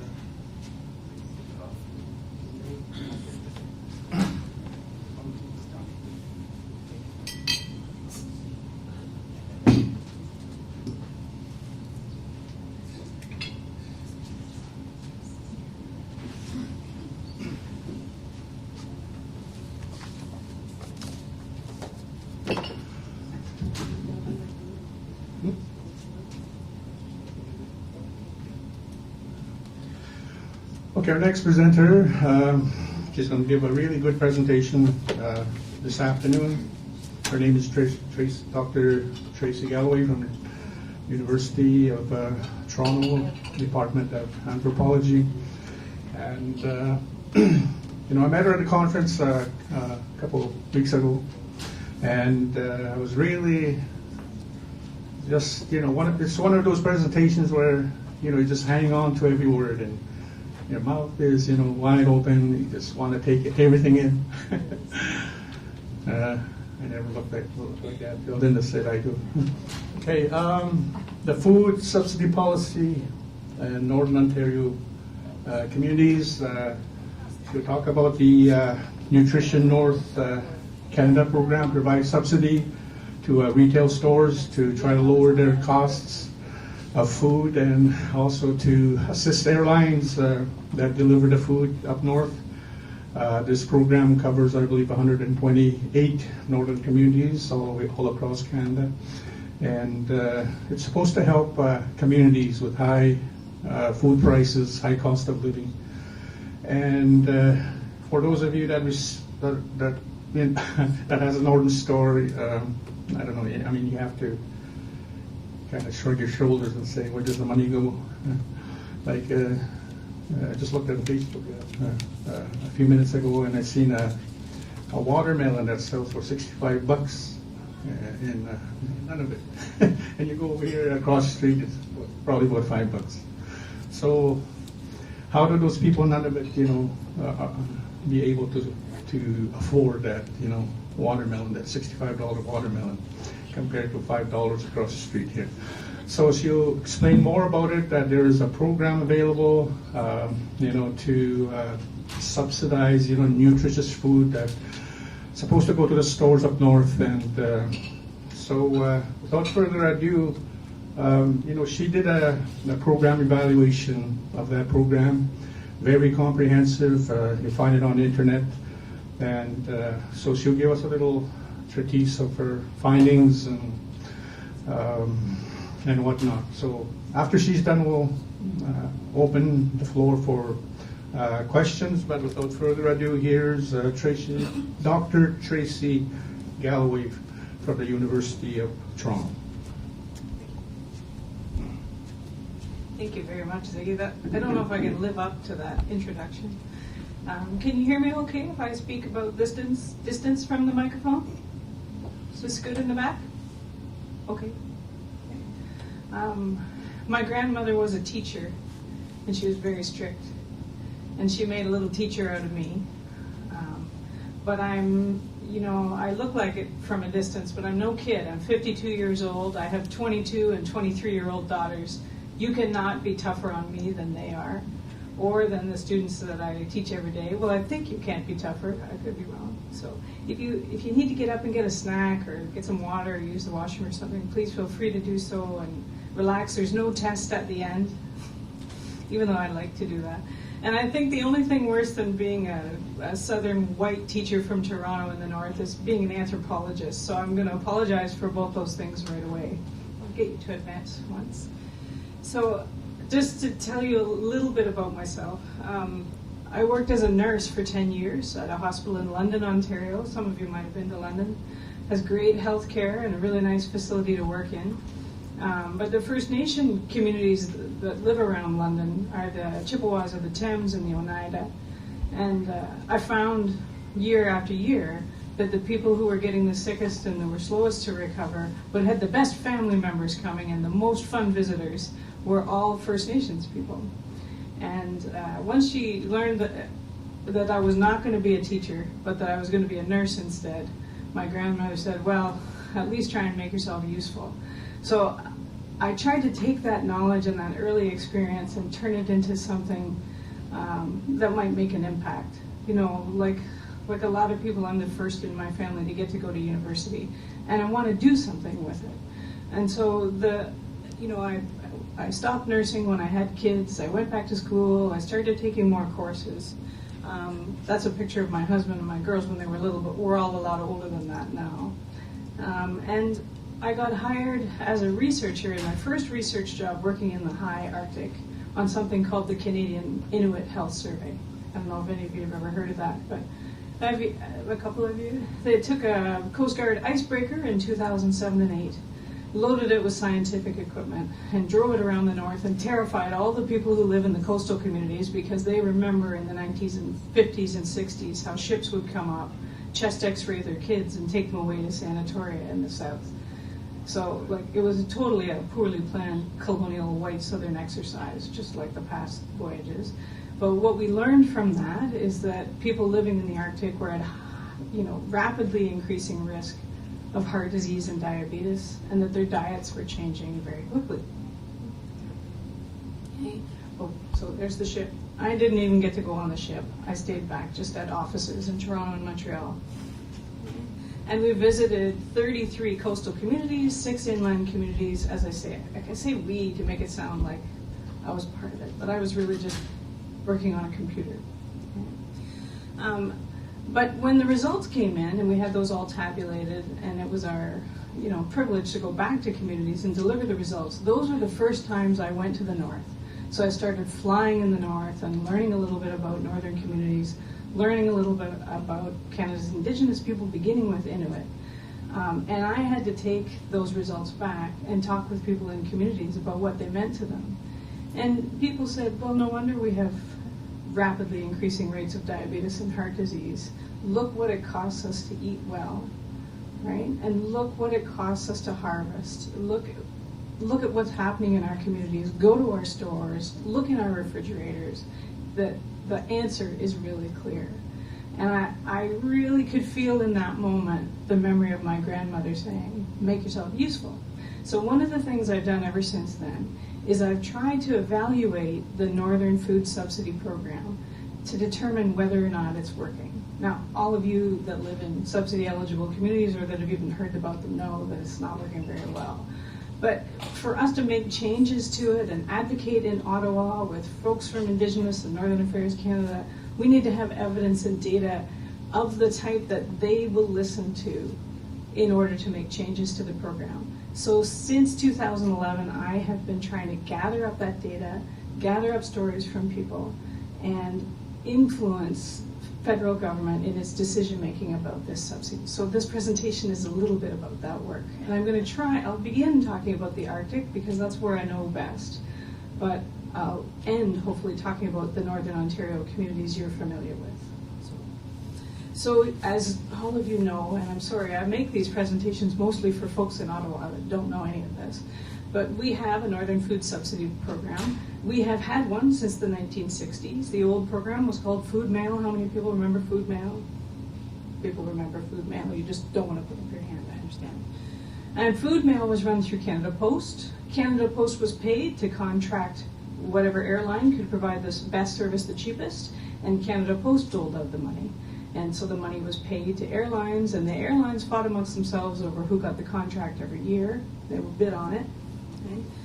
Well, that program, had its good points and bad points, but in 2011, under the Harper Conservative government, that was replaced with the new program, which is Nutrition North Canada.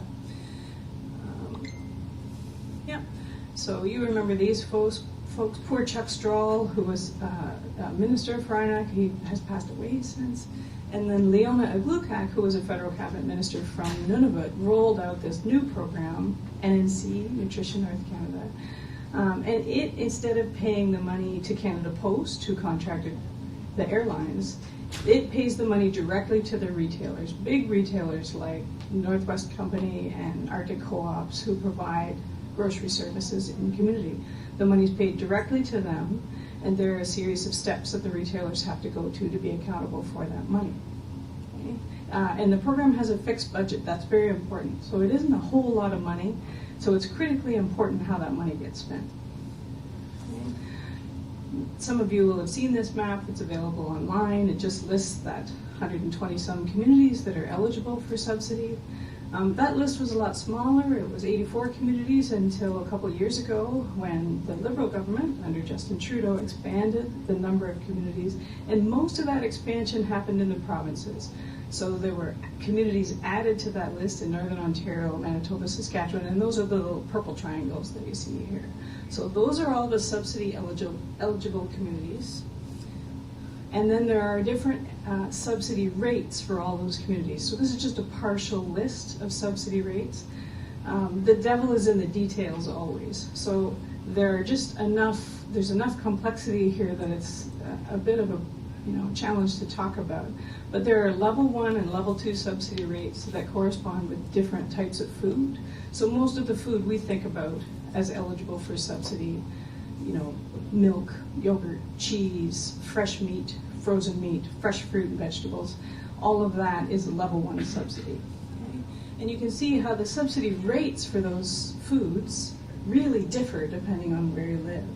So in the very, very high Arctic, Grise Fjord and Resolute Bay, those communities, their subsidy rates are like $14 and $16 a kilogram for the most perishable foods.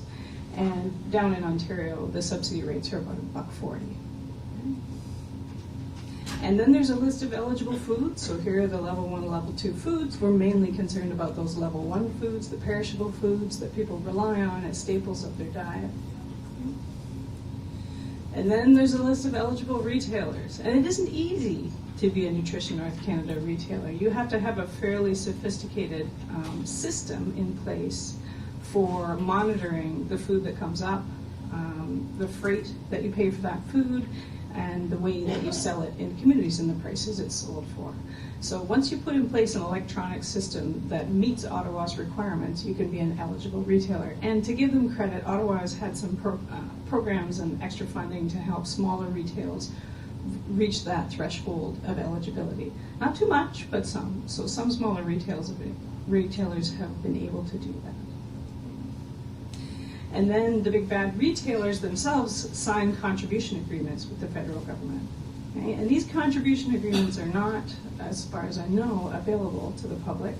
I've never read one in full. So they contain details about how the retailer will act as a subsidized retailer and how what the federal government owes them in terms of privacy and confidentiality of their data. It's like a contract, right? Okay. The retailers have to submit monthly claims for their subsidy and the expenses they incur, and then the federal government pays them directly. And then the retailers are audited to make sure that they're complying with the requirements of the subsidy. And every couple of years, the retailers are audited, and there are often found to be errors, and then they're forced to correct those errors. So in the Canadian Arctic, there are a limited number of airlines that fly to communities from a limited number of bases. It's just like here in Ontario. Right? So for the high Arctic, food is flown up from Edmonton, Winnipeg, Ottawa, to big hubs in the north in Iqaluit, Rankin Inlet, Cambridge Bay. And then it flies on smaller circles and flights, just like here in Ontario, to reach the communities. The difference is that those flights are longer and much more expensive. Okay? And then as far as the federal sort of awareness of people's satisfaction about the program, I would say that it is the Inuit communities that have been most vocal about their frustrations with the program. So Ziggy's right, there's a great Facebook group, Feeding My Family. Many of you have probably joined it on Facebook, where people post pictures of high food prices, and the majority of those photos and the people who make comments come from the Inuit communities. There are other First Nation and Métis communities that post on that, but that's really largely a grassroots Inuit-led initiative. And people have been very vocal about their dissatisfaction with Nutrition North Canada. Okay. So I'll just tell you a bit of the boring science that I do around it, and then some of the ways I hope to get new information to shape current efforts to improve the subsidy. So one of the ways that the federal government monitors how well the subsidy is doing is they monitor something called the Revised Northern Food Basket. And it's a basket that's supposed to estimate the cost of feeding a family of 4 for a week. Okay? So this is the average food basket cost for the subsidy eligible communities, and it's a little black dotted line across the middle of my graph. And it kind of runs, it's reported quarterly. So from 2012 to 2017, you can see it's running somewhere in the low $400 range, right? $415. Okay, if you look at all the provinces and territories that have communities that receive subsidy, and you compare it to that black dotted line average, something immediately stands out, and that is that some provinces and territories have lower food basket costs than others on average. So remember, this is just an average. I've taken all the communities and kind of blended them together, got an average level. But if we look by province and territory, and I'll have to swing away from the mic to do that, you can see that the provinces and territories with the highest food basket cost are consistently Nunavut, Northwest Territories, and Ontario. And the provinces with lower food basket costs are in Quebec and Newfoundland and Labrador. Now, Newfoundland and Labrador has a bunch of coastal Inuit communities where food is very, very expensive. The costs reported in this graph are actually wholesale costs reported by a southern wholesaler who is their supplier to smaller grocery stores. So that's a bit of an error on this graph. If the true cost of groceries in communities were on there, Newfoundland and Labrador would be up higher, closer to Nunavut.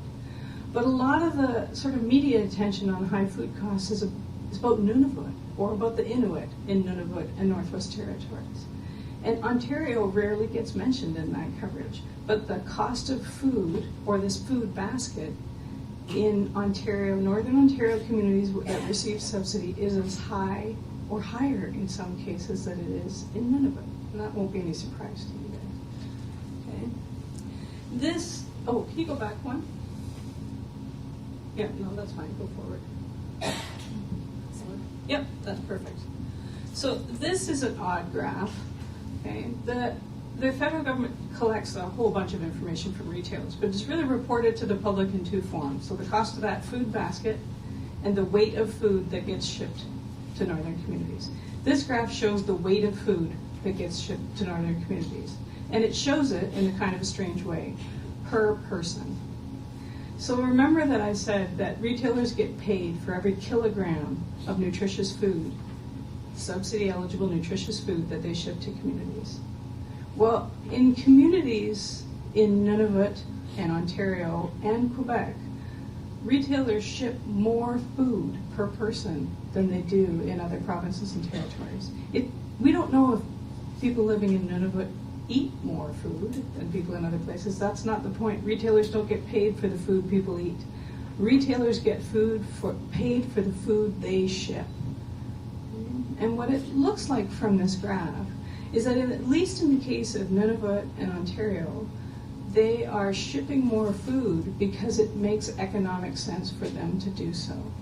Now that would be for two very different reasons.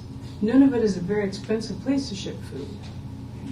But remember that Nunavut has the highest subsidy rates. So I suspect, and I would like access to better data to test this theory, but I think it's possible that retailers are doing a very sophisticated form of math here to determine where it makes the most financial sense for them to ship large volumes of food. In Nunavut, the payoff is big subsidy rates. In Ontario, it's a little different calculation. The subsidy rates aren't high, but if they ship lots of food, their costs aren't as high because the flights aren't as long. So it's possible that retailers are using both ends of this sort of mathematical equation to benefit. That's possible. What I will say is there's nothing in the current structure of the subsidy to prevent that. This is per capita food, so the weight of food shipped per person to the communities in Nunavut that have the highest subsidy rates. And there's one that kind of stands out, that green line across the top. That is Resolute Bay. And Resolute Bay is really, really far north. It is a long, long, long flight. Anybody ever been to Resolute Bay? I haven't. Right? I've been to almost every community in Nunavut, and I've never been to Resolute Bay. It's a long way, but I doubt that Inuit who live in Resolute Bay eat that much more food per person than Inuit who live in these other Nunavut communities. Do you think they do? I don't think they do. I think the payoff is the $14 per kilogram subsidy rate in Resolute Bay. And the other item that is of interest is that, I didn't put a picture of it here, but Resolute Bay has both military and research bases. So it may be that non-Inuit people who are living and working at those bases in certain seasons are benefiting from subsidy. And that is not what the subsidy is meant to do. Those people are paid, they have the food come on their own flight, they should not be buying subsidized food out of the local grocery store. Okay. Just to get back to the Ontario context, no, you're doing the right thing. And I realize this is just one of the airlines, so it doesn't have all the communities on it. You can go ahead. This is the food basket cost for the Ontario subsidized communities, and it's a very messy, horrible graph, isn't it? So I'll step away from the mic for a bit, but I'll just point out the black line along the bottom. Remember, that's the average cost. So remember that subsidized communities in Quebec and Newfoundland would be lower than this. Every community that's eligible for subsidy in Northern Ontario has a higher than average food basket cost. There isn't one outlier at the low range. Everybody's paying too much. Okay? And then this big mess over here are the communities that were added on. They're part of that big group of 37 communities that was added on in budget 2016. And they're kind of all over the place, but some of them have food basket costs that barely fit on my graph. Okay? So part of the story is that I've been working in Nunavut and Northwest Territories, very concerned about Inuit communities, not focusing on Ontario at all, because I don't think it's remote enough to be a part of this story, and it's a very big part of this story. It's as critical that we address high food costs in Northern Ontario as it is in Nunavut. So what is INAC doing for Ontario in this program? Well, up until 2016, Ontario got 4% of the Nutrition North Canada budget. That's that little orange wedge over on this side. And that is out of a total budget of $72 million. That budget has gone up. Again, that is to the credit of the Liberals that they increased the size of the budget, not hugely, but substantively. But right now that money is all flowing in the same direction, straight to the retailers. And then the average subsidy rate in communities, remember I said it's very high in Nunavut, This is just to give you some comparisons. On average, across all Nunavut communities, even the ones that are really easily reached, like Rankin and Chesterfield Inlet and Iqaluit, subsidy rates there are $4.84. Okay? In Northwest Territories, on average, is $3.40. In Ontario, the average subsidy rate is $1.68. It's far, far lower, but the food costs are just as high. So what we want to do is tell INAC a story about the need in Northern Ontario for higher subsidy rates, because people are having to pay a heck of a lot more than INAC thinks for their food. Okay? Now, the program is also supposed to do a couple important things. It's supposed to subsidize local country foods. And we know there are barriers to local harvesters selling their food in retail environments. Those barriers have to do with inspection and CFIA. So I know that there are efforts underway to address that. The other thing that the subsidy is supposed to do is allow people to make their own orders, their direct orders or personal orders. Okay? And that's supposed to form a type of competition to the retail store. So if people don't want to pay the high prices in communities, they should be able to call a southern supplier and place an order. But there are really very few restrictions on the freight rates that get charged with those direct orders. And that, coupled with the need for credit in communities, means that it's not really a viable alternative to shopping at the local store. In fact, Northwest Company, Arctic Co-op, most of these stores have their own personal order line. So sometimes the people you're calling below, down south in Winnipeg or Thunder Bay, it's just Northwest Company also. So it still accounts for about 2% of all subsidy expenditures. It's not really an alternative to shopping at the local store. So Grandma would say, what am I doing about it? Well, I'm writing a lot of technical papers and publishing things in scientific journals, and I call the newspapers and the media outlets all the time and nag them about it. I work with other colleagues who can help me do more sophisticated analysis. So this is a poster, and we had a paper come out this spring about rates of food insecurity in Nunavut that are tied to the subsidy. And then last winter, I worked with the CBC reporter David Common to put this story together about high food prices. Again, it focused on Nunavut because that's where CBC sees strong messages coming about high food costs and the impact on communities. Okay? But the upshot is that my grandmother Ethel would say I'm not doing enough. So what I would like to do is add the Ontario picture to the story about high food costs. We have the data to support it. What we lack are stories about the impact of high food costs on those communities, like we have in Nunavut and other Inuit communities. So I want to know, what is the impact of people living in communities? And I don't mean just impacts in terms of how you get through the week financially. What is the real impact on families, on the way of life? I know these are difficult stories to share, and you know them probably too well to want to spend time sharing them. But Ottawa needs to know these stories. They need to tie their subsidy to a realistic picture of its impact on communities. And this subsidy has been in place since 2012, and nothing's changed. And the last time the Liberal government made changes to it, they were all in the same format. Okay? So the money keeps going the way the money keeps going, and the prices don't come down.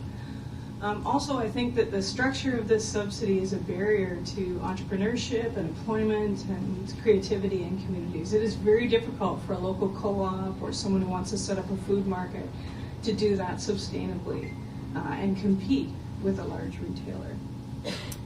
So really what I want to know is, how can subsidy reform protect people from these really high prices? Okay. One way that we could do a better job is to collect better price data. So Nunavut does actually do this. Nunavut collects better price data, and they survey stores every year, and they report the range of all subsidized food. And that is different from the reports we get from INAC, which only tell us about the basket. And this is a little illustration of why we need to collect prices on all subsidized food. So carrots, the price of carrots varies pretty widely across Nunavut communities, right? So sometimes it's $2.49 for 900 grams, and sometimes it's $5.29. That's a big swing, right? But I can see that that depends on the supply from the south to a certain extent, and whether or not the carrot harvest has been recent, and if you're shipping in bulk. Okay? right? And we monitor the price of carrots because it's in the food basket. The price of celery is not in the food basket. And the price of celery swings in communities way further than the price of carrots. And I suggest that's because nobody's watching. Nobody's watching. It's not monitored in the revised Northern Food Basket. So retailers feel perfectly able, if they want to charge you $2 one day and $8 the next. Okay? And we need some oversight on the program that watches more closely than this and that penalizes retailers when they do this kind of malarkey. The other thing that I think is interesting is the intersection between the subsidy and the price of food in communities and transportation. So for 30 years now, federal and provincial governments have been offloading responsibility for airports. And there have, as you know, there have been very limited capital investments in airports in the north forever. And there's a very limited pool of funds with which to do that. Okay? And I thought, traveling in the Arctic, that I was seeing Canada's most remote airports. And of course, you all know that that is not the case because those airports have huge American military legacies. They were connected to the DEW line. Many of them were big Canadian and U.S. partner air bases. They have long strips, many of them paved. They're oriented better. They're not close to water. It's just easier to fly in the Arctic. But we can tell the difference, the impact that a longer runway makes. And we are trying to collect data in Northern Ontario now to try and understand what makes the airport in some communities more reliable than others. Okay? Given that everybody's weather is tough, what makes it easier to land in some places than others? Many of you probably already know the answer to that, but we need to be able to quantify it for the federal government capital assistance program, for other programs where the province chips in to do just even basic airport upgrades. There's been some work recently on LED lighting, but when I ask people at all of the airlines that work in the north what's needed, everyone gives me a different answer. Longer runway, a different oriented runway, better safety zones, better de-icing equipment. It's always a different answer. Oh, instrument approaches. Which one of those things gives us the most bang for our buck in terms of getting people and groceries moving reliably? So we're doing some data collection around that now. This is just, I laugh every time I see this. This is the Airport Capital Assistance Program. This is what they were able to fund last year, right? So there were 2 projects in Ontario, in Sarnia and Sault Ste. Marie. This program is never going to touch the needs in the northern airports. So we're doing this work right now. We're trying to partner with northern communities to develop an inventory of what exists in each community in terms of airport infrastructure and how reliable those airports are in serving the needs of the community, both in terms of moving food, but also moving people, moving health service personnel, for education, for the courts, all the ways that you rely on your airports. So if any of your communities are willing to participate in this work or would like a visit from a cheerful 52-year-old former nurse who's trying to make herself useful, I would love to come up and visit your community and learn a bit more about these issues of high food prices and airport infrastructure and how it impacts service there. Okay. So my contact information is there. I'll leave a stack of cards on the front table. I'll be around for an hour or so, but thank you very much for your attention. I'm happy to answer any questions.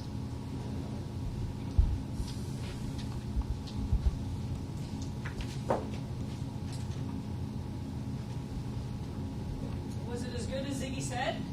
No. It's been a tough day the other.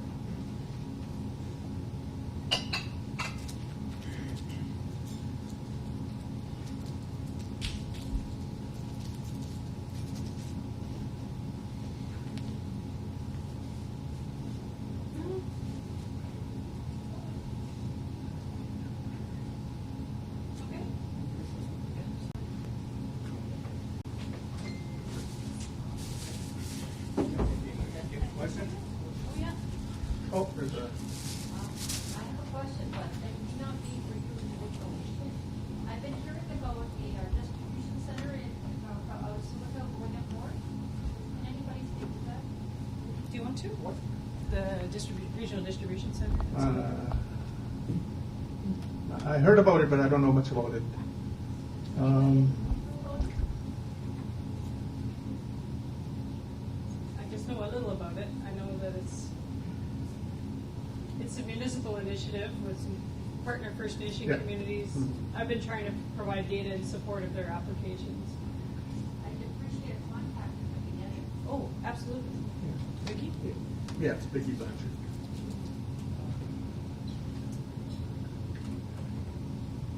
Yeah, we work with Vicky Blanchard, economic development worker at the town office in Silicon, so I can make her aware of it, and I have your email, so.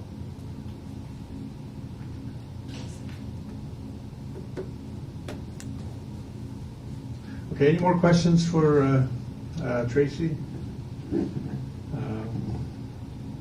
They're probably all stunned. You don't know what to say. But you know, I'd like to encourage you know, EDOs to support your local stores.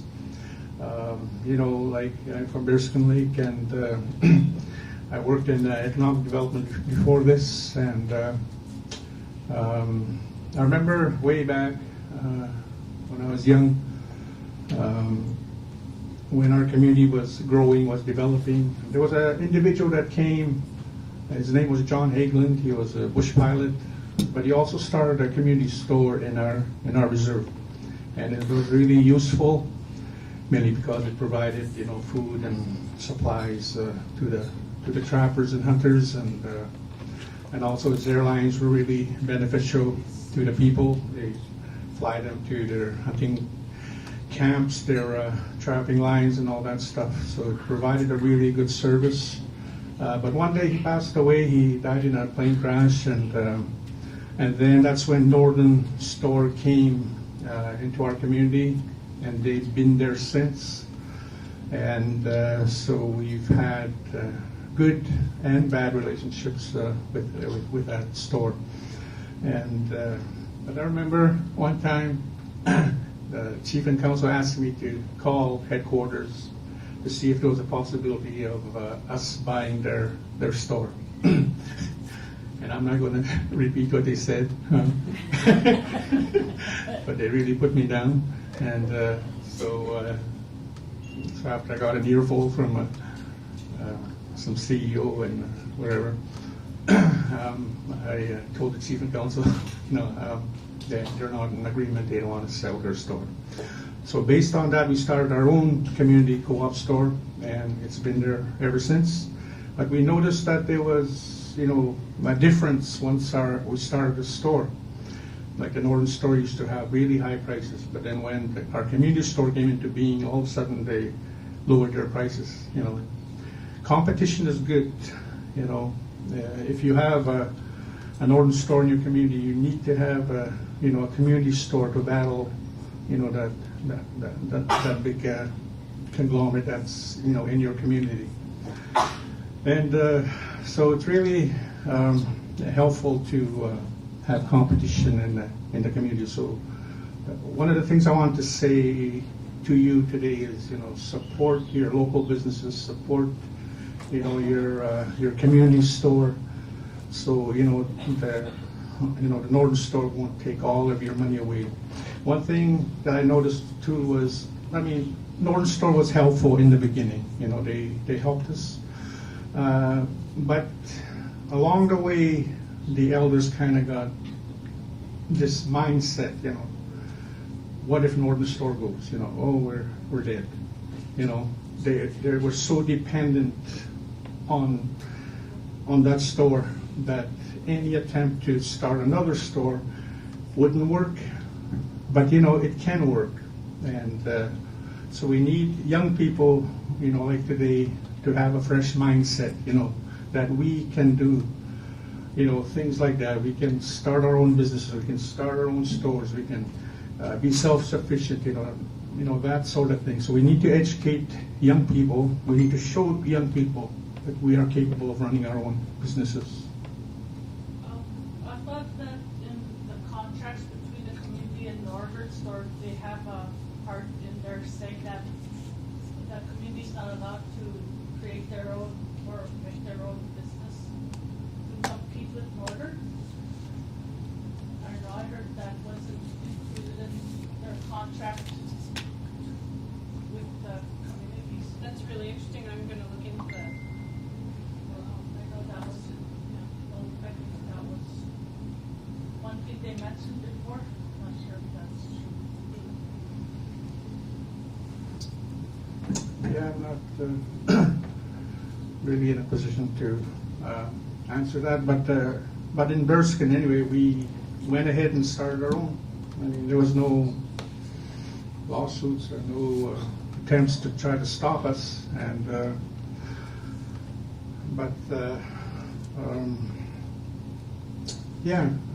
I know the communities here have different arrangements. I know there's one community that's in partnership with Northern, and also there's one community that kicked out Northern and started their own store. And so there's different scenarios with each community. But us in Bearskin, there's 2 stores across the street from each other. And so there's different arrangements. Anybody else have anything else to say? Can I just say one more thing, Ziggy? Yeah. I'm interested too in stories from places that aren't subsidy eligible.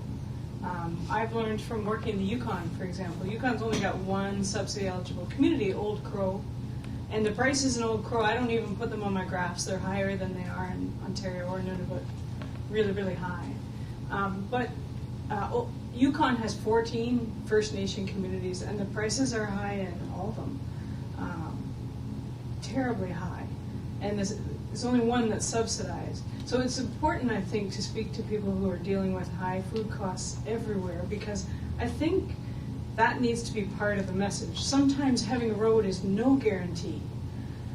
In fact, it removes you from the eligibility list for subsidy. So it's, in some places people can be worse off once they get their road access in terms of food costs. So that's something we have to be really careful that we don't make any assumptions that people don't need us to restrict food pricing in those places, right? We need to have our eye on a wider number of communities than just the subsidy eligible ones. Those are the ones where we have data now, and those are the ones we seem most concerned about, but I'm concerned about all of them. So if people want to talk from other communities, I'd be really happy to listen.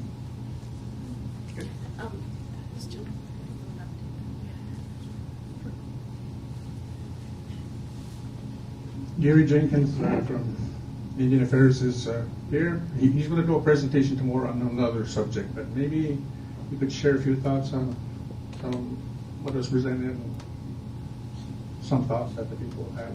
Sure. So I actually work for Nutrition North Canada. I have since January of this year.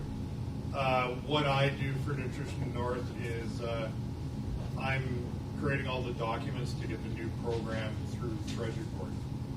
So fall fiscal update 2018, so last November, we were given additional money for Nutrition North. It had 3 components to it. One was the Harvester Support Grant, which was $40 million over 5 years, and I'll be speaking about that tomorrow. The second part of it was an increased subsidy for high-need communities.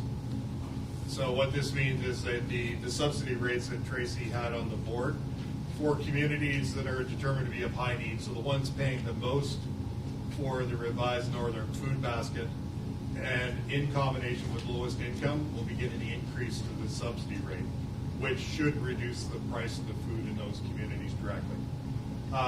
Unfortunately, there's only $2 million a year attached to that, but it'll help some. The other component is that we've removed the ship-by-air restriction. So one of the legacies of the old food mail program is that we could only subsidize items when they were put on an airplane and taken to the community by air. That restriction's now been removed. So we can ship items by sea lift and winter road, and we're going to be subsidizing those items that go in. So there's a new list of items being developed. I've called it theoretically the Northern Staple Goods List, which would include flour, some feminine hygiene products, baby formula, diapers, things like that that are typically shipped by surface, and we'll be subsidizing those as well. The amount to subsidize is about $1.4 million. It's kind of weird because it comes from budget 2016, which is causing me no end of trouble with Treasury Board, but I'll get through it eventually. So that, we've actually changed the terms and conditions like 2 weeks ago, July 15th, they changed. So we can start applying those subsidies. So the stuff getting in on winter road season this year, there should be a price decrease on. So when you get those announcements in like the budget and the fall fiscal update, a whole bunch of work has to go on in the background. So we have to create a memorandum to cabinet and send that through to explain to cabinet, okay, this is what we're going to use the money for, and this is how it's going to work. Cabinet then says yea or nay, and if they say yes, you proceed to the Treasury Board submission phase. So that's the stage I'm at now, is the Treasury Board submission. So Treasury Board says, okay, cabinet said you can spend this kind of money. Show us how you're going to do it and what the results are going to be for doing that. Unfortunately, on something like the Harvesters Grant, that's extremely difficult to explain to a group of people who have probably never been outside. It's a long, difficult process, and it's where most of my hair has gone in the last 6 months is related to that. So what happened this summer is there was a cutoff date. Kind of the end of July was the cutoff date. I completely missed that date. I put the submission through, and Treasury Board informed me, I'm sorry, we don't have any room left. Which, irritated me a little bit. So we've been raising concerns on the inside about having missed that date. And the ITK, who is the other partner, or the other group that's involved in, and we work with them extensively, they've been writing very formal letters to the minister that are quite angry. That's caused a little concern from the politicians. So a week and a half ago, I was ordered to re-accelerate the Treasury Board submission process. So I've been working night and day since 2 weeks ago to try and get that done, hoping that someday they're going to give me a call and say, we want to see your submission tomorrow. The problem is, if I miss the summer dates and we go into an election, everything's up in the air. Because one political party made a decision, the next political party doesn't necessarily have to uphold it because it hasn't been codified by going through Treasury Board. So that causes a little bit of risk now. So there's a fair amount of concern. We think it's going to go through. At least the subsidy pieces will be guaranteed to go through. But when, I don't know.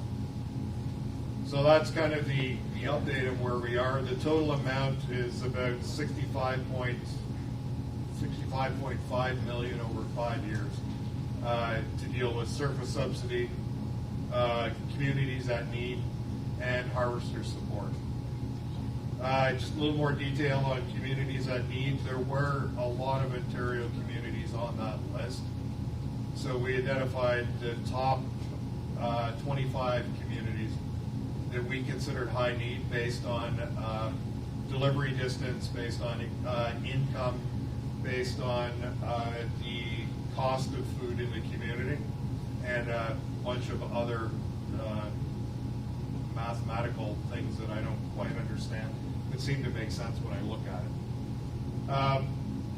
One of the things that we are finding difficult is getting income data, particularly from First Nation communities in Ontario and Manitoba. The income data we use tends to come from the census, and a lot of it is at zero. That's not good when you're doing estimates like this. So we've had to proxy data, we've had to call people in communities directly and ask what average income is, things like that. So we can fill in our data sets. I'm still not confident we have it right. But the more we can start filling in those holes, the better. It'll make us more responsive with our programs.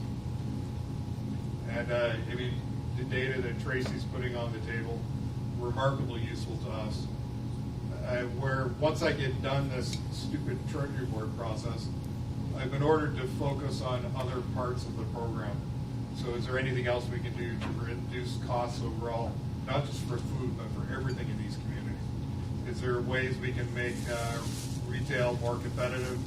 Is there a way we can reduce the cost of banking? Is there a way we can get people access to credit cards, to bank accounts, everything they need to create that, well, directly to the personal orders, but also just to engage a little more in the economy than they're currently able to. In terms of the credit piece, it's something I've been working on for about 5 years. The Union of BC Indian Chiefs has just put a resolution together and sent it to the Solicitor General of BC, asking them to write legislation to force credit bureaus to recognize First Nation financial transactions on reserve. The BC Solicitor General has written back and agreed to work with us. So there are a lot of different pieces going on that can have a significant impact. One thing we need is partners to work with, because we know from past history that Ottawa deciding to do something is rarely the right decision. It needs to be community involvement. Each of you needs a voice at those types of tables and those types of decisions.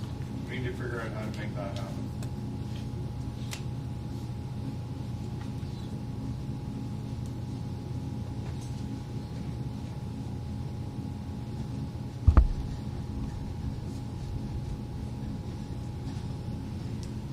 Okay, thank you, Randy, for that update. So, is there any more questions for Tracy? Her cards are here if you want to invite her to your community. I'd like to have my community invite her, because ours is kind of unique. There's two competing stores across the street from each other. Manager runs to the store across the street, and that manager runs across the street to get the store to look at their prices. So I'd like to give a gift to Tracy for her time to be with us. Very special lady. Thank you very much for coming. Thank you very much. Yeah, all the way from Toronto. I mean, just to speak to us something. And you'll find her treatise on the program evaluation of that program online. So, okay, so we'll take a 10-minute break. We'll have Lyona 607, the trades union, come and set up, and that'll be our last presentation of the day. At 4:15, there'll be a bus outside that'll take you to their training center to look at their training facility, and also the mobile unit that they bought a few weeks ago that can be transported to an urban, a remote location to get people trained. So 10 minutes break, we'll resume in 3:30.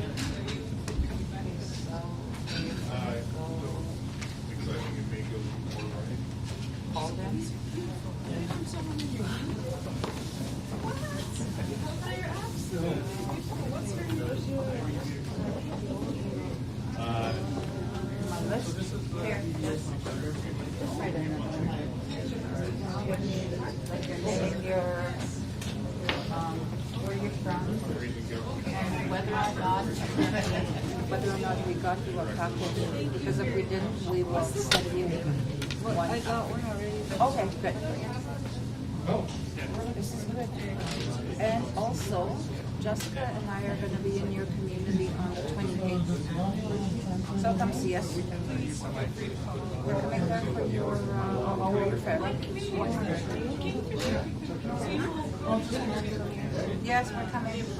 We're gonna be bringing Vinton, because he's the one that looks after the fish. And I think our boss Mary is coming with us. So Ethan will be there to check your files, and we will be there to try and garner more interest from your people. Oh, for this group, I'm Charlotte Murray. Nice to meet you. Where are you from? Oh, you guys are. Yeah, you tell me where You're all okay. That's why I talk about this. Oh, yes. Use it I to live start in- fires or something. Yeah, I live in Singapore, but I have family that's still in Latin America, so I'm not really happy with this situation there. In terms of food? In terms of food, yeah. So I'll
sound like that?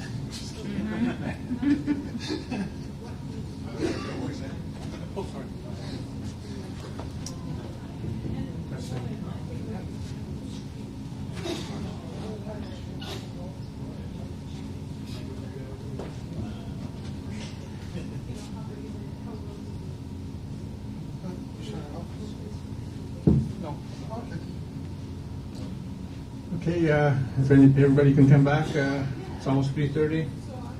Bus will be here 4:15 outside, so we need to give some time to Shane to give his presentation.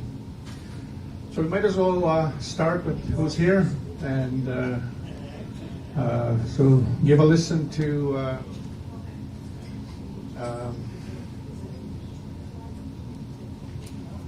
Lyona Local 607. Shane is here to present on behalf of the union. And we've worked with this union for quite a while now. The reason why I think we prefer them is because they like to work with Native people. They go out of their ways, try to help us out. And we just completed a construction craft worker program a few weeks ago. It really went well, and the trainees really benefit from it. And we look forward to working with them on more training programs. So here, without further ado, is Shane Day.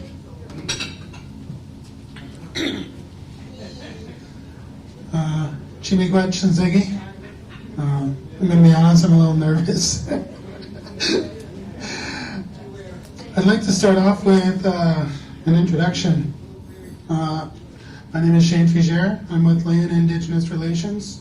I originally grew up in Pic-Mobert in the 80s and 90s, and then I later transferred to Pace Flat First Nation after I got married.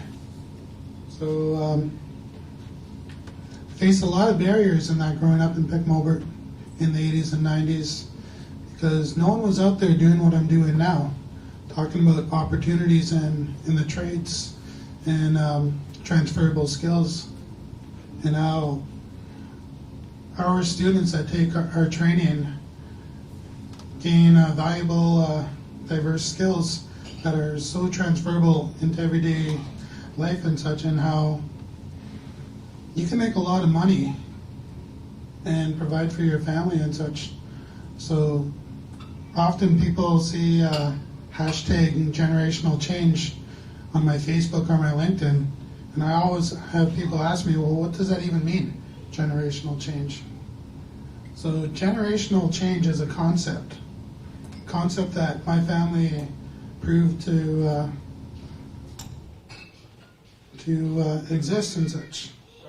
So growing up in Pic-Mobert, we were very poor in that we didn't know about all sorts of economic opportunities and such.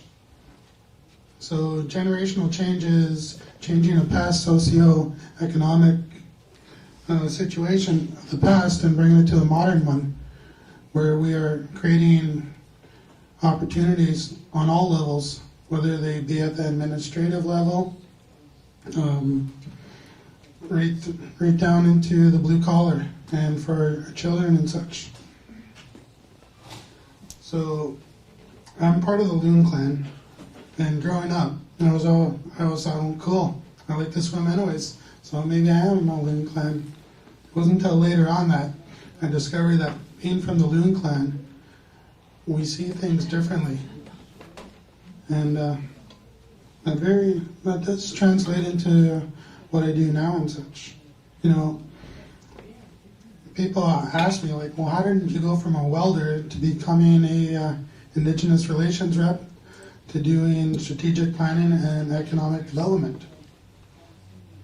And I thought to myself, wow, really, how did I, Because growing up, I didn't go to school for business or anything, but the Creator puts you on this pathway, and it's rather unique because I was guided along the way, through my elders, through my ex-wife. She would bring me to some of these events and that where I was getting an apprenticeship, as you will, in the ways of business and economic development and such. So it's quite unique, I guess, and like I said, coming from the Loon clan, and that it really translating that we do see things differently and such. So I'll play a video about LAUNA, and it'll go over some of the things that I could talk about.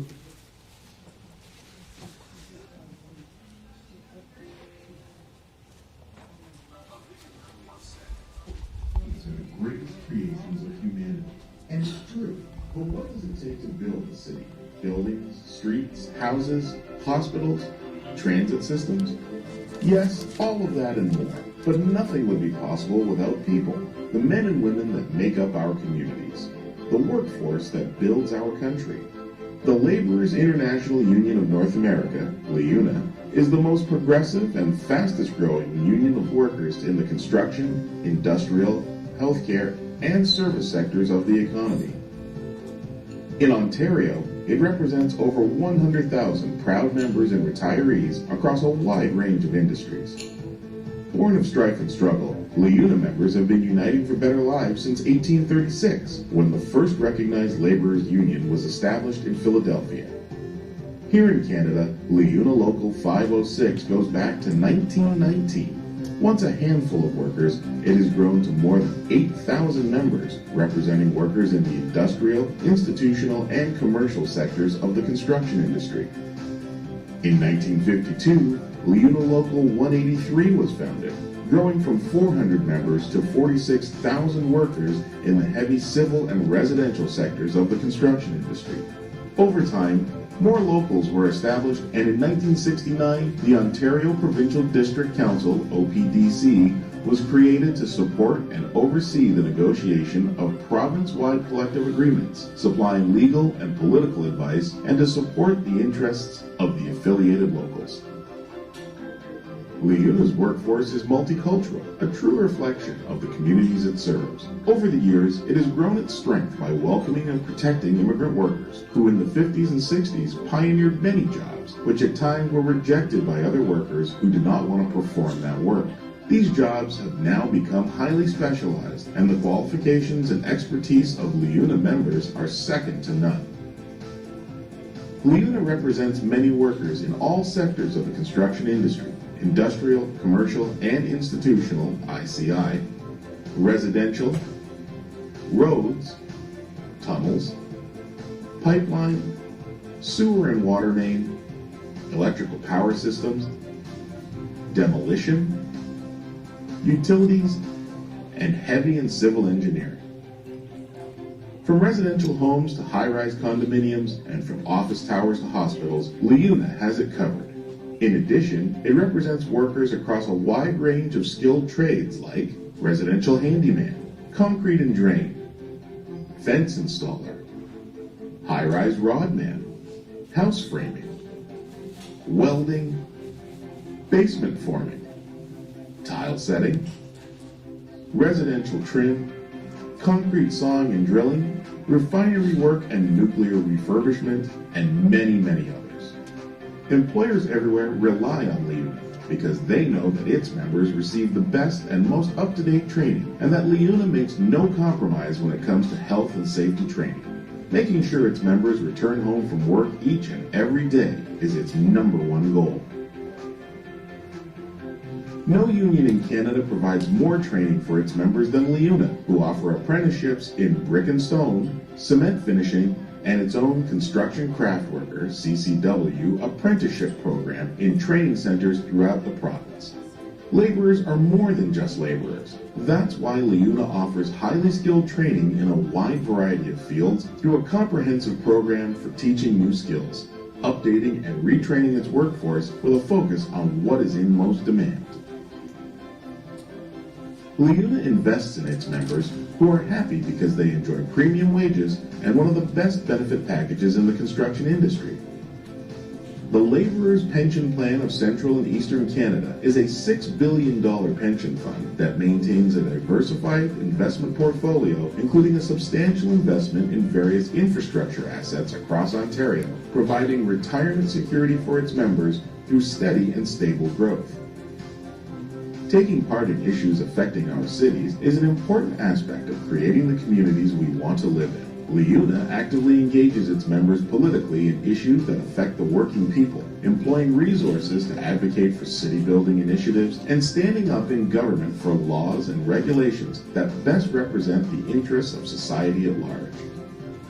Its efforts to give back and improve the life of its communities are demonstrated in its ongoing support and sponsorships of many charities, fundraising initiatives, and academic scholarships each and every year.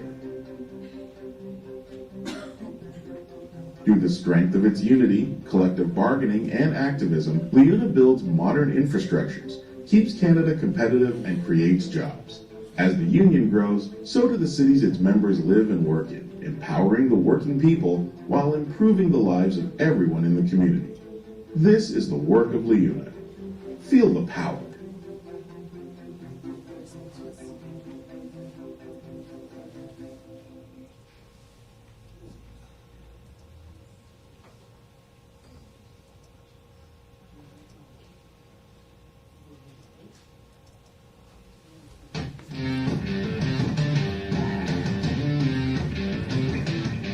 I want to take this course because it coincides with my forestry diploma. The construction industry is growing, so they need people like us to come into this program, learn these skills, and continue to keep this trade going. I believe that we have an untapped potential of workers right here in Canada through our First Nation peoples and communities, and that they can be trained to fill the forecasted shortage, just like we are doing here at our training center in Northwestern Ontario. It's important that we do this type of training. I mean, we touch up on all kinds of training like compliance-based hazard recognition, first aid, traffic control, personal protective equipment, and of course working at heights. These are all type of safety courses that must be given to our students so that they really understand how hazards can be on a job site. AETS has partnered with LIUNA to deliver the training to our pre-apprenticeship participants. So we've been working with them for 3 years now in this particular endeavor, and we find the partnership to be very, very effective. The training we do outside is probably the most important, and that is hands-on. We take the theory that we've gone through in a classroom setting, and then we bring it and utilize it outside in the field. We build forms, we place concrete, we operate elevated work platforms, we operate forklifts, we operate skid steers.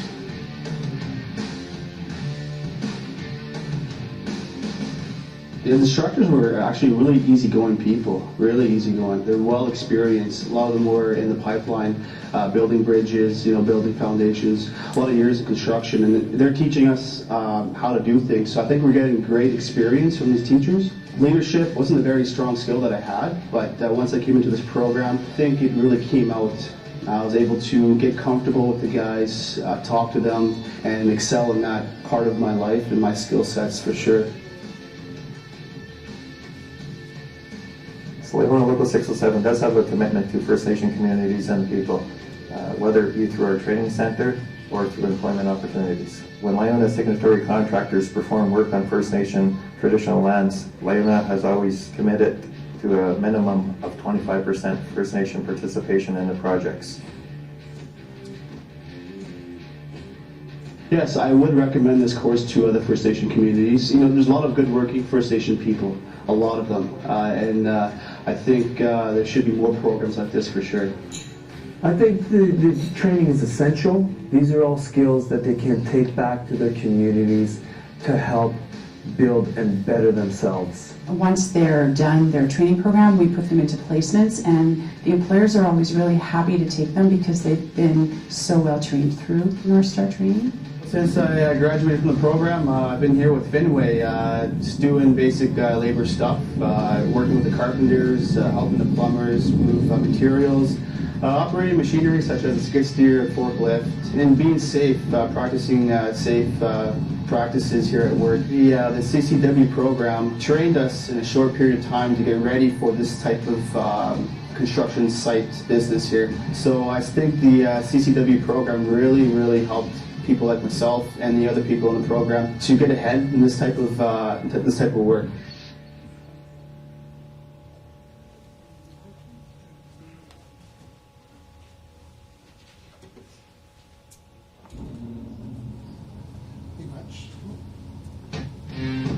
The training is a Yeah, that was it for the videos. Get the mic back on. Pretty much second.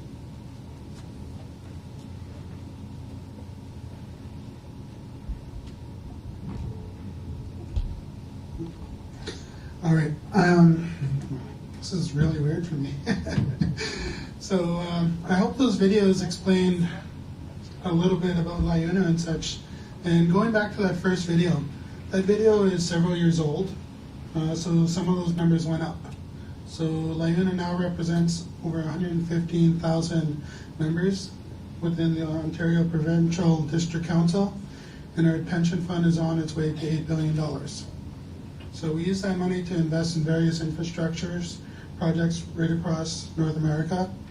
Some of the recent acquisitions were the Ontario on-route centers.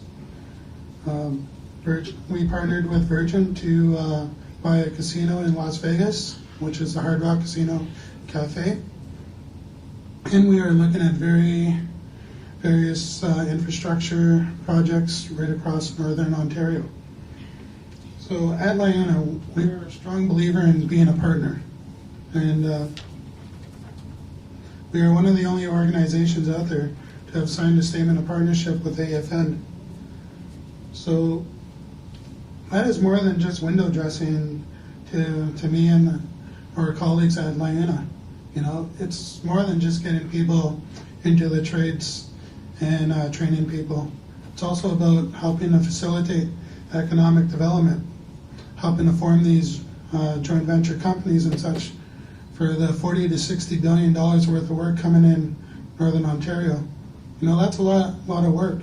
And we have numerous signatory contractors out there that are more than willing and happy to help develop these joint ventures similar to the A6IN partnership and such. So that's something I'm very proud that we help to facilitate and work with our partners on. And those services are free. Same thing with community engagement, those are all free. Career fairs, they're all free. I love doing it, I really do. In all honesty, it's easier for me to talk with younger people than a bunch of people my own age. Yeah. So, yeah, we believe in working with our partners and finding creative solutions, how we could work together, and looking at things holistically. You know, there's so many different nuances to everything that we do. Like, one thing that the East-West tie has taught me was when you go from high unemployment to near zero unemployment, there's a lot of barriers created suddenly, and childcare is one of them. You know, my grandson had to be raised in Thunder Bay by me and my wife at the time because there was absolutely no one available within Payspot to watch my grandson because everybody was working. Everybody was taking the training opportunities that weren't there in the past. So there's a lot of positive problems that come from near zero unemployment. And those are things we have to look at holistically with our partners that we could address so young families and single parents aren't excluded. That's one example of working with our partners. Another great example is the mobile classroom. You know, we could bring that to the job sites, we could bring that to the communities and help deliver programs right on in the communities. This way we're getting a project out of all of that training, whether it be a house or whatever. So recently we were asked to add more training to our gambit of training that we offer in 607. So in Southern Ontario, we represent 50,000 carpenters. And we're at Local 183, and we train carpentry. So, being Canada's largest trade union, I was able to get those training materials with the assistance of our local leadership, so we could work with our partners to develop carpentry here in the north and such. And over at LIUNA, we don't believe in artificial barriers, and in fact we believe in removing barriers. So to join our organization, there is no minimum grade requirement. There is a minimum grade requirement to take an apprenticeship, however, which is grade 10. So that's one way of working with our partners. And people that take our training, it's not right to make someone an apprentice when they have years of experience. So being a training or a trade organization, we have that ability to make someone a journey person based on their skills and ability. You know, we talk with our trainers to see where people are at their skills and such. So recently we had a graduation class for the CCW for KCAX, one of our other partners, one of our many partners. And I explained to two of them that an apprenticeship isn't right for you. So they looked at me a bit sideways. They're like, I come to school every day. I try really hard. Then I smiled, started pulling their pants and that. And I said, well, you already have the skills of a journey person. We're just going to make you a journey person. And you know what? They were shocked. No one ever gave them that opportunity before. You know, it was great. I myself, when I joined LIUNA as a labor welder back in 2015 to work on the New Gold job site, I was given this skills matrix sheet. It asked me which sector I would like to work in: civil construction, general construction, industrial working, landscaping, masonry, pipeline, railroad, or the power sector. And I honestly had no idea how diverse the LIUNA was. Growing up, I always wondered, how did you get a job with hydro? And at that time, people didn't want to tell you how you got a job with hydro. So it was really cool to find out how diverse an organization LIUNA is. And the more skills and ability that you have, the more employable you are. So when we dispatch based on geographical location first, and then skills and ability. But another thing that LIUNA has done, working with our various partners, is ensuring that Anishinaabe benefit from projects within their traditional territories. So within our collective agreements, we ensure that there's language for Indigenous commitment on projects. So that's with OPG and hydro for transmission and generation. That's in our pipeline. That's in our Sodexo agreements, our ICI, and many more moving forward to make sure that Anishinaabe benefit and have real careers out of these opportunities. And then with us, we believe in real membership for our members and our community members. Your pension and your benefits will follow you from job to job to job as long as they're a LIUNA contractor or affiliate. So I'm very proud that we are so diverse and working towards that generational change and real careers. You know, something that's going to follow you. And I get this question all the time. I don't want to move from my community. And that's perfectly acceptable. It really is, because a lot of these projects coming up are going to be within our traditional lands and such. So why not go from building that mine or that power plant or whatever that project is to transitioning into the local workforce? You know, all of these skills are highly transferable. So you can be the one building that mine, and then you can be that one working in that mine in the local workforce. Or you could stay with LIUNA and do like I did, travel across Canada, working on some of these mega projects. It's pretty surreal, you know, that you're working on these monuments, whether it be a oil platform in the middle of the ocean, a mine, out in Saskatchewan, a mine in Emo, or some of these beautiful buildings that are being erected in some of these beautiful hospitals.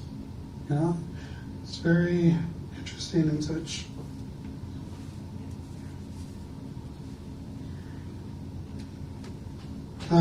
Does anyone have any questions? I know I'm missing a bunch of things, but like I said, I'm nervous. Yes?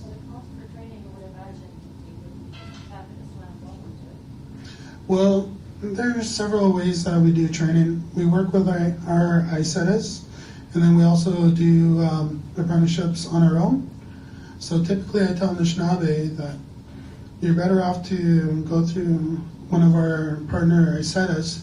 This way you will receive support for the 7 weeks that you're in Thunder Bay for the CCW, or 4 weeks for the cement finisher, or 8 weeks for the residential framing. Otherwise, when you come through the front door, like some of our recent grads for our cement finisher last week, you know, they have to come up with those expenses that they're going to incur, you know, living in the city for the 4 weeks. And we do partner with a lot of our setters on creative solutions to get more people into the trades and more women into the trades.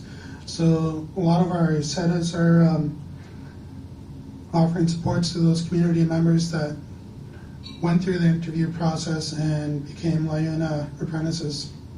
And there's one gentleman, I'm very proud of this guy, I really am, because every day, or every time I'd show up at K&A and he was working, he would always ask me, well, when are you guys holding apprenticeships?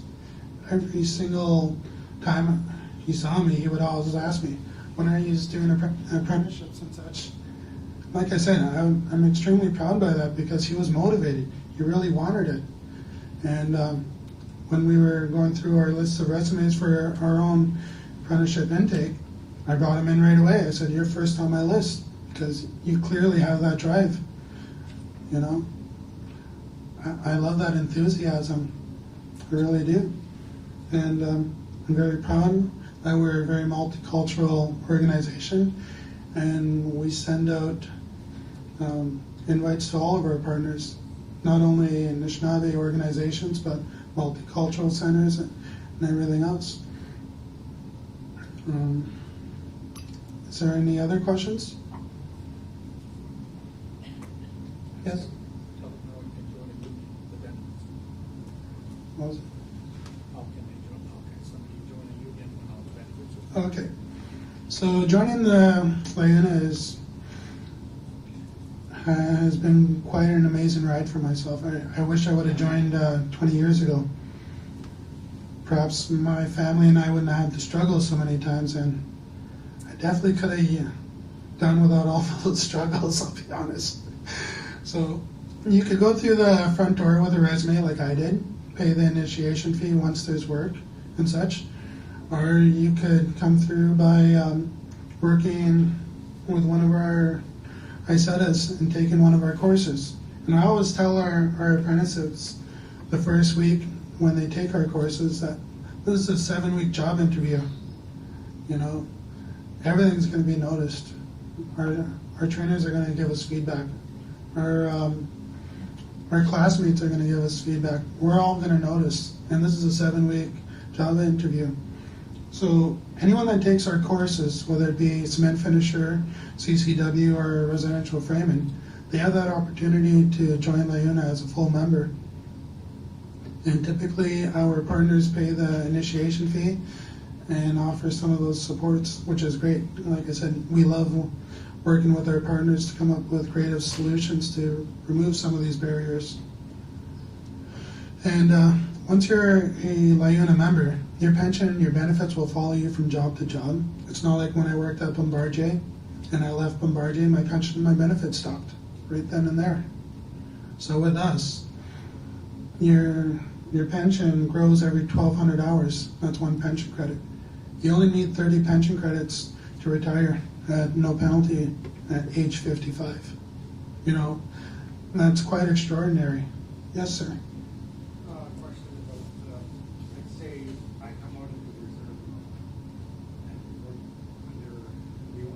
Yeah. How does it work, like, say, with tax? Well, with regards to tax, that's a gray area, I guess. So if you sign the forms and work is done on your traditional lands, like within the reserve and such, Like you're based on the reserve? as far as I know, as long as the construction work happens on the reserve and you signed all the proper forms, those that payroll should be tax-free, but I'm not a professional or an accountant, so I can't give you more than that. That's just my understanding. So that's another great thing about being in such a large organization where I don't have to be a know-it-all. You know, we have people that specialize in their various roles within LAANA. And that's why during some of our economic development sessions with some of our partners, LAANA Legal is invited along with some of our business managers to interview some of these prospective companies and such for these joint ventures moving forward. This way they could answer a question that one of us might not know to answer, and it's nice to offer insight and such to some of these questions that are raised in that. And some of our partners are extremely happy that we're there. In fact, they're over the moon. And then some of these contractors, when we go around the table and we introduce ourselves, you know, they'll mention that they're this training provider, and that's the Tribal Council, and I say I'm with LAANA Indigenous Relations to represent the First Nations' best interests and clarify something that might be missed. And they'll say which company they're from. So some of our partners are over the moon happy that I'm there. And some of these contractors and that, they ask us to leave straight out. You know, like, what's a union doing here? And it's explained that we're there to offer some guidance or insight into some of these terms being pushed around, and that, like I said, all of these services are free by LAANA, where I'll do tours in Southern Ontario or attend meetings and such. It's just a way of working with our partners. And with regards to your question, well, like I said, there are other people within LAANA that would be able to answer those questions more thoroughly, or at least CRA. Is there any other questions?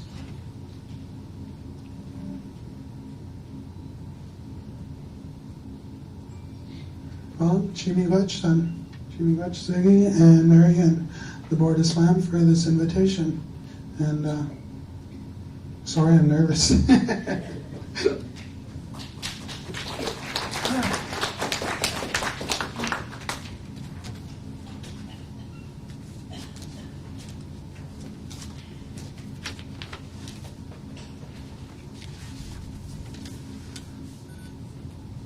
You could tell he's nervous. His presentations are all over the floor.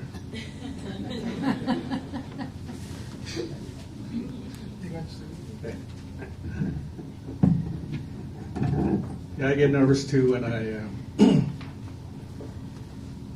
I speak as well too. I used to be terrible. My speaking skills and everything, and I was just sharing a story the other day.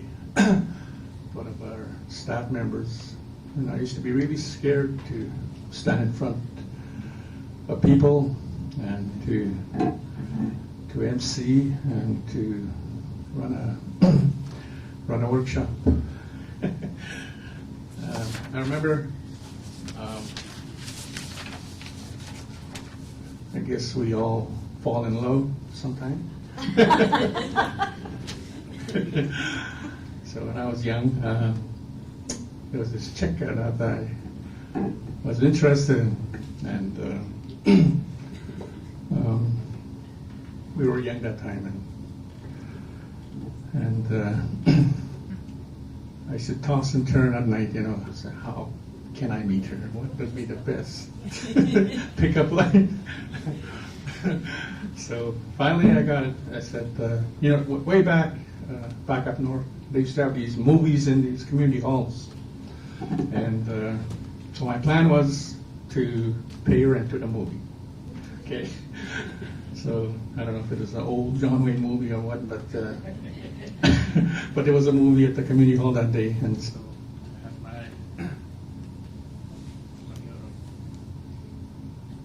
running out of power here. So I got my cheapest white shirt and my cheapest dress pants. And I was standing outside the community hall waiting for her, and just wondering I should say. So I see her coming.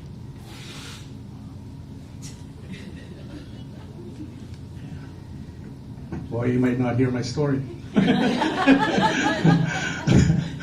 Anyway, so I see her coming, and I'm just, in tatters. What should I say to her? And so.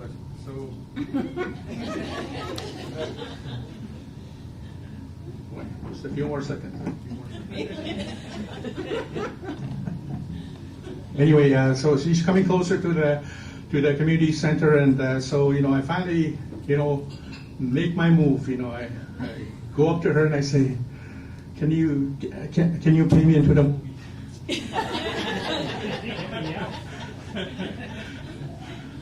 Come on. So I approach her and I say, and I'm just sweating away and everything, and so I blurted out, "Can you pay me into the movie?" And she said, "Sure." So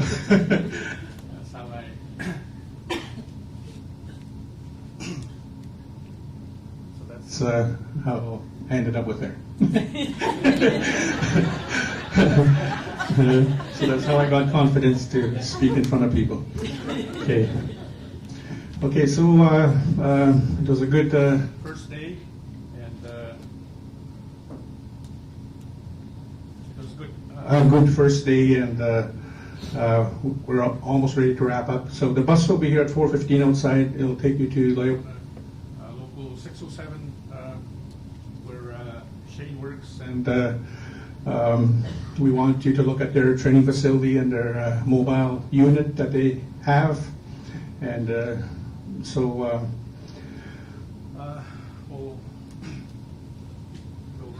we'll wrap up early, and then be here at 8:45 tomorrow. We have a full day of presentations.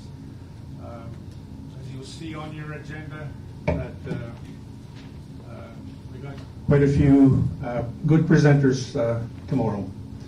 But before you leave, if you want the EDOs to come and get the forms on jump drives, they're here, and also my career fair budget was approved. So if you'd like to pick up a flyer, October 10 in Sulakout, we're planning a really big career fair at the new high school, and you need to be there. You need to come, and encourage your young people to come in, listen to the presenters, and also to meet the booth display people, the businesses, the employers, and the businesses and employers that will be coming. We expect we're going to invite about 50 businesses and agencies to come to Sulakout on October 10th. Okay, so pick up a flyer, post it in your van office, and the jump drives are here for EDOs for the forms. And so before the mic dies, I'll ask our elder to come and close. Ngayon na LCGB sa kabayan.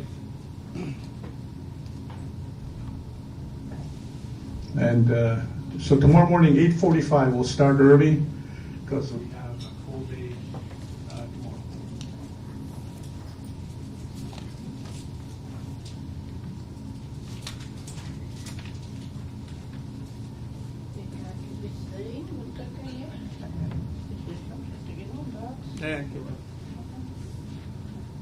Amiga que pama.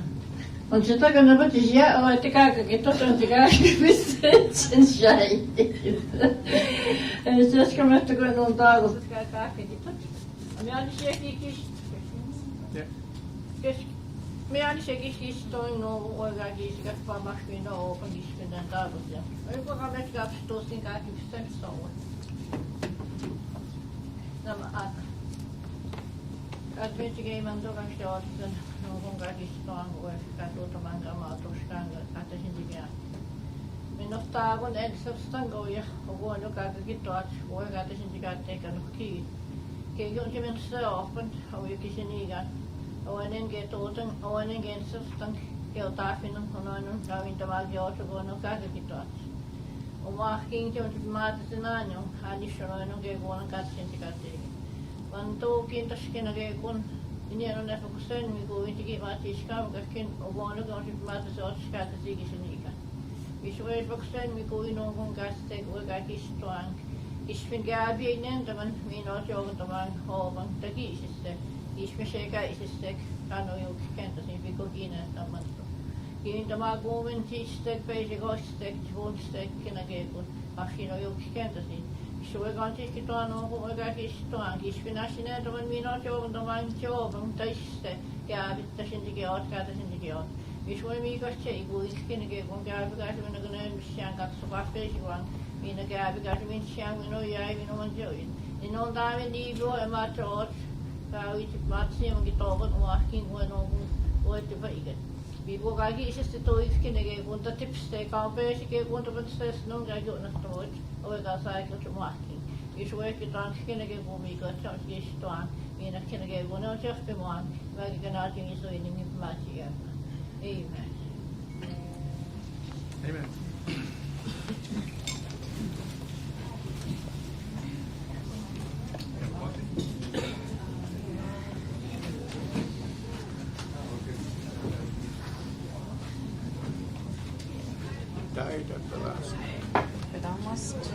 It was almost like it didn't want you to share your